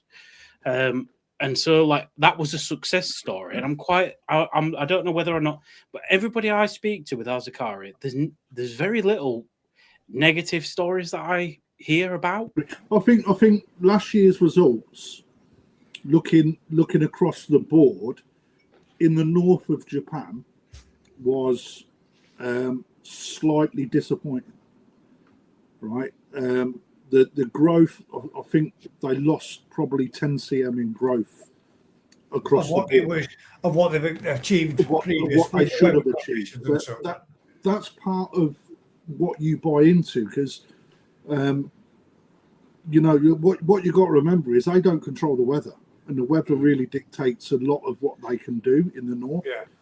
You know, if you're growing on in concrete ponds, right, you can control the environment a lot more, right? But I think that you just take away that element of magic, that you've bought a fish that you keep in Japan for a year to grow on, and then you've got that excitement coming out. What's it going to be like when it comes out? Right? It is a risk, but it's risk versus reward, right? You know, you're going to pay 500 quid for a fish this size that potentially trebles in size, trebles in body mass, and is going to be 2-3 grams worth of fish if it was to be sold at that size from a dealer. Yeah, right. You are rolling the dice. Oh, yeah, you get the opposite scale. I mean, I don't The year before, they grew that fucking. They grew like stink, didn't they? But there were, like Lee Hadfield's had a few that have just not come out, haven't they? They just disappeared. Absolutely. There is that to it as well. I mean, I've been lucky, touch wood, that I've had all mine back, and that's how it really should be. You know, if they're managing the koi ponds properly. But again, that's not a guarantee either, right? But the year before, when they had exponential growth and body volume, yeah, you got a bigger fish, but your shipping bill was also bigger because we could only put 2 in a box rather than 4. You know, so there's a lot of variables, Rick, isn't there?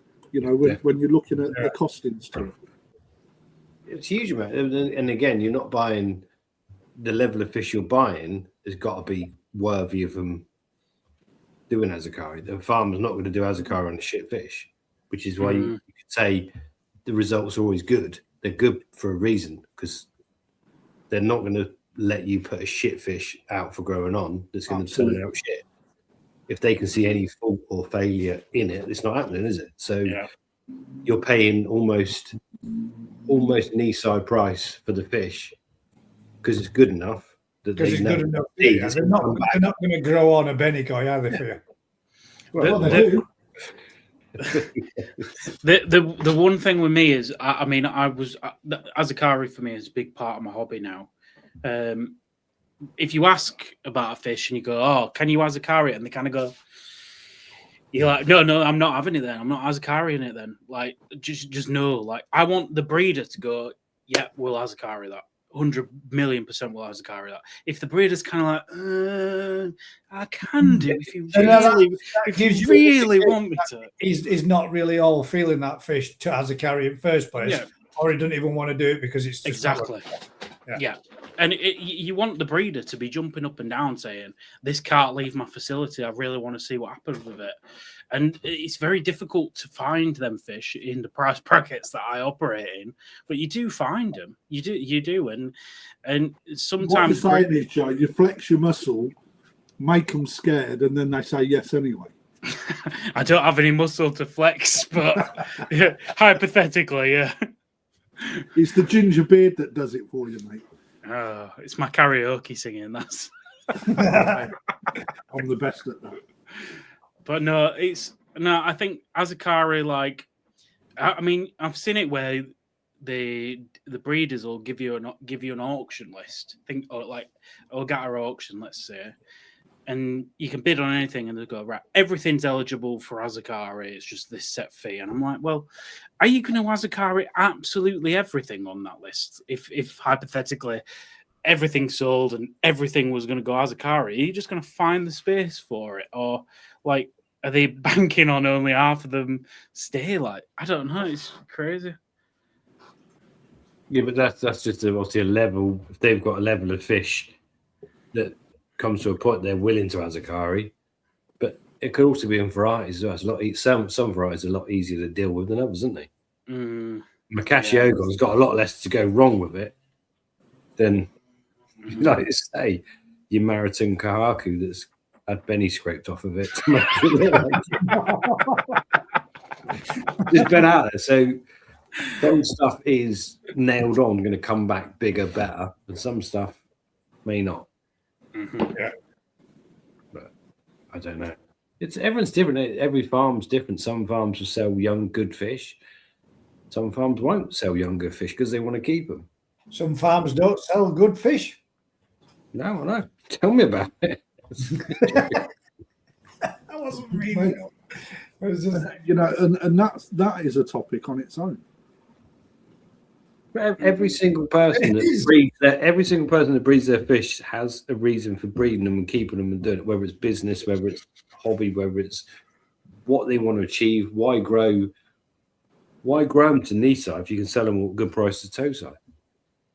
Yeah. yeah, I mean, get them in, get them grown on to Tosai, get rid, rather than having the hassle and the expense, the bill, and just keep doing.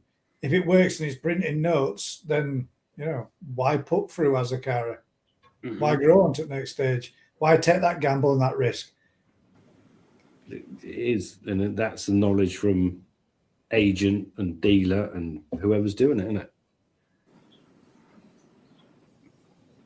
This has been amazing, isn't it? Jeez, 3 hours of slating the hobby to the 3 hours, gentlemen, and we literally are coming up to that point now where we are going to be saying We're 7 minutes away, guys. Don't 7 give minutes. this time 7 away. minutes, 7 minutes. Come on. Quick topic for 7 minutes, Joe. What could you think of for a good one? Just to end it off with. What's the best purchase you've had in Japan a year later? Well, it's got to be that one I mentioned, but I did find. Is that the only one? I bought one this year, but until I know what it looks like, Nisai. I mean, I'll see if I can send a photo to Gaz to put on. I've seen it on your video.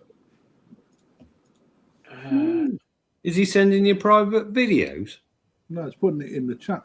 He done a video when he was over there for his Azakari, didn't he? Yeah, I've got. Yeah.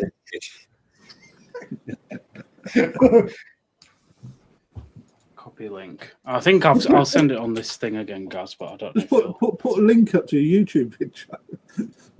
Plug yourself, so come on. Let's call this next 7 minutes. Who can jokes at next? Who can jobs? I don't know if it's sent to you or not. I can't tell. It's come from in which one is it? The top one or the bottom one? You've sent But me either. I think they're the same, mate. Sorry.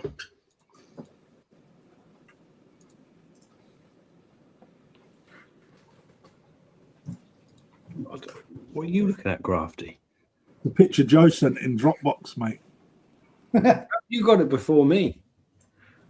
Well, you're all getting it now. Is it working? I've never done it like this. I've got it, yeah. We've all got it. Right, like so this was a fish that I just kind of like stumbled across, and it was in. What, like fell in a pond? Well, like I did when I to get retrieved mobile. Did you just I stumbled across thousands in there, Joe? But so this is Suetsugu Sanki, so he uses Dainichi, a lot of Dainichi blood, big head. But in Nisai, this was, I think, 55 cm, and the cost price in Japan was about, I think, including dealer commissions and stuff, I think it was like about 750 quid. And then again, I paid 40,000 yen for raising in Japan. So probably about £1,000 all in, and then a little bit of shipping, maybe 200 quid for a box or whatever. But that at Sansai, I think, might be about 65 cm. And I really couldn't tell why that fish at female. The only thing I can think is the Benny and the dorsal comes like right to the top of the dorsal raise.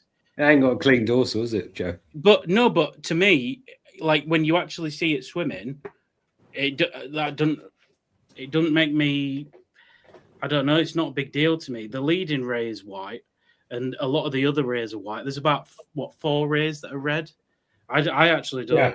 I don't see it as a major enough demerit to say, right, that's a 750 quid. What about the Benny in the tail stop? Yeah, arguably you could ask for a bit more odeme and have no a bit much shiroji just before the tail. You're pulling your own fish to bits now, Joe.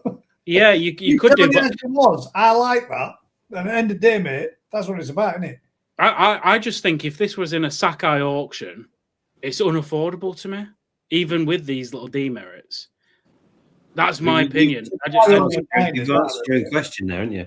If it's in a Sakai auction, it's unaffordable to you. Yeah, I think this is one of them fish because it's from a smaller breeder. It's just cheaper, and it's fish that he was just happy to probably from a Japan showing point of view. He's kind of like, well, the dorsal, the tail. Maybe sashi line as well. Yeah, just on that second down. But to me, I think in a year's time, when this is like 65 to 70, that's my hope. That I think the skin looks really youthful. Like I like how the eyes are almost not protruding, big broad head and mouth, and the breeder who I was with at the time was quite shocked that it was available. Not the guy that sold it to me, the other breeder I was with at the time. So it just one of them fish. So that's probably my other purchase. This quality and this side, very rarely you get it for like under £1,000. So when you asked him the question, Joe, and you said, would you as a carrier, and he thought, man, I can milk him for another 200 notes here. He was happy to keep it, yeah. I think and then he'd say he didn't get it out, so you lose everything. That's when he'd give me the credit in it. But but not necessarily. I would believe that he'd always look after me. That's the they don't always, mate. That's the problem with it. The one thing that I think is really sneaky in Japan is if, say, for instance, this turned out really good and it went to 65 cm or whatever, and it went really good, and then all of a sudden some man from China comes along and goes, how much is that? I think the dealer would sell it without even asking for me and then go, oh, we lost it in Mud Pond. Oh, well, you say that. Jesus, Joe, you're fucking dropping it all in. You say that, Joe. I would. It's got to be down to the individual, mate, right? So the best Yamaguchi Nisai that come out the Mud Ponds for me last year, right? He thought he'd lost that fish because it had such a transformation that he didn't recognise it, and it weren't until he sold it to someone else. It weren't until Seabay. No, he's still got it in his pond.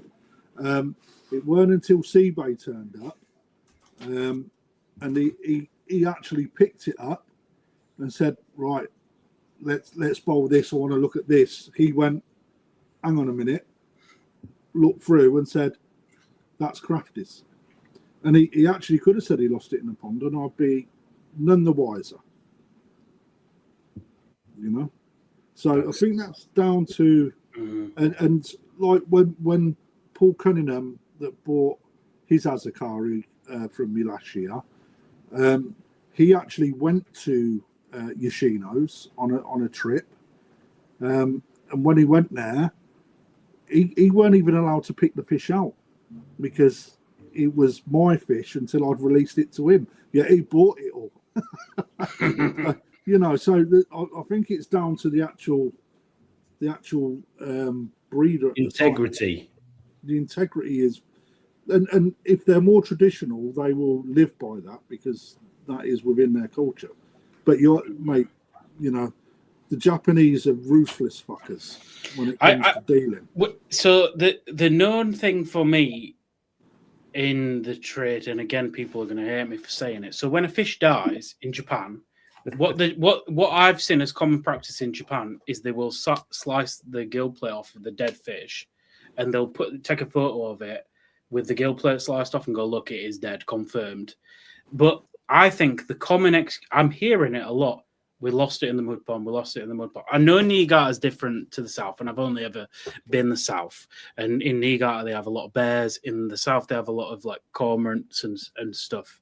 But in Niigata, I think it's probably more prominent. So I'm not disputing that whatsoever. But I think it is very easy for, especially as a kari fish, you've got to trust the person you're buying it from. Absolutely have.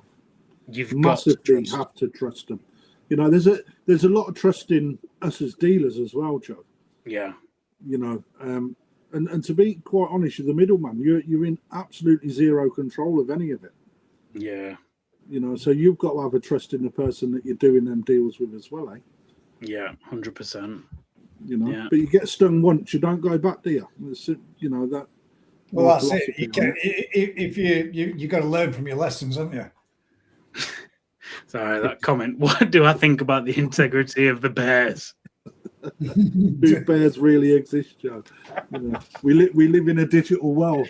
We are controlled by other people. Until I see that fucking bear, I'm not going to believe you. There's someone in Japan in the mountains who's got a mega collection of fish. He's the bear. He's the bear. But I think like that's the thing with me. It's the way that I'm Yorkshire. My word is my word, and so if I feel like the breeder also tight as arseholes, mate. Yeah, that's the truth. Yorkshire. But if I felt like the breeder had done me over, like that'd be it. Not going back. That's what I'm one and done. It means a dealer wouldn't either, Joe. That's what I said when I went to Crafters. And that's why it's never come back. I wouldn't want him fucking back either, mate. It's too far north. I'm sorry, Amanda. I've sent you a video on the Jeep for some reason. I don't know what it is. I'm refreshing Facebook, but it won't even load up my own community for some reason. I don't know what's going on. I don't know if I'm having internet issues or what, but it won't even load up. So I'm sorry, I can't get any of the groups I'm in to load up. I don't know if Facebook's dicking about or what.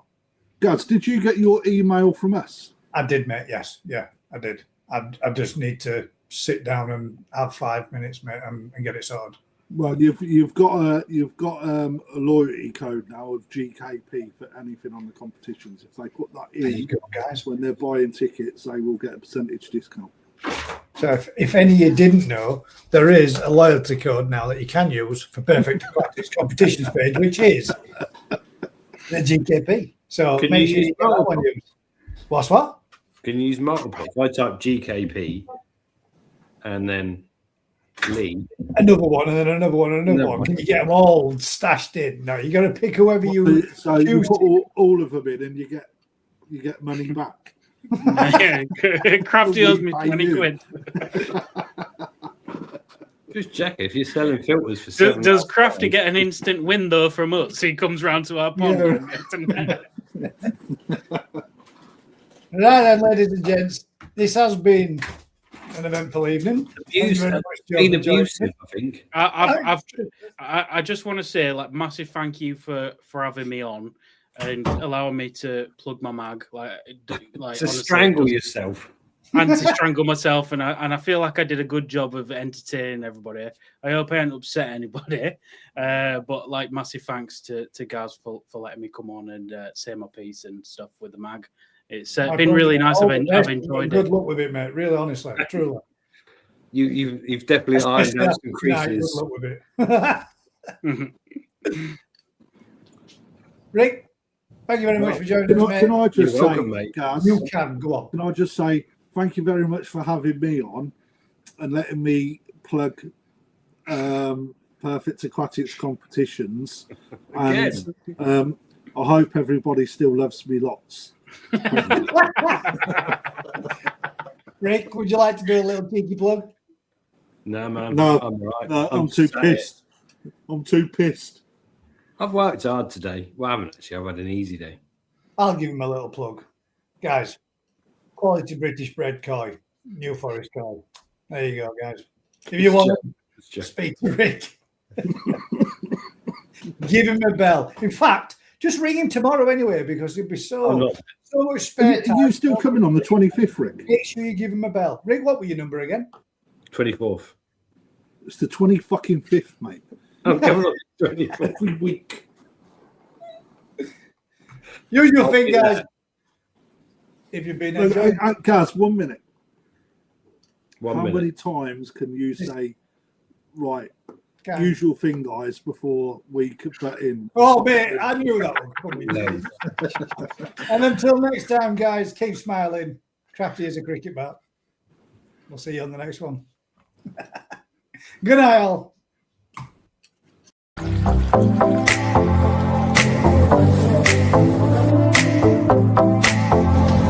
This has been one hell of an experience.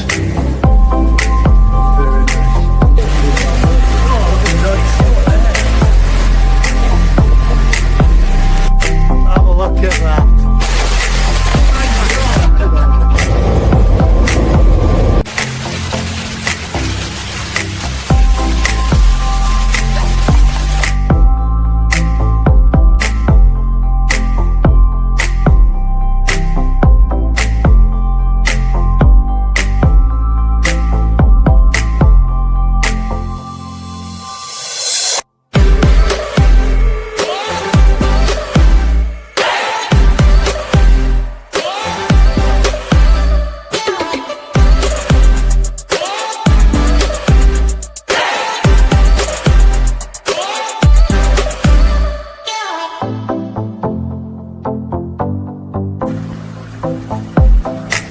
New change in the garden. Made a little seated area.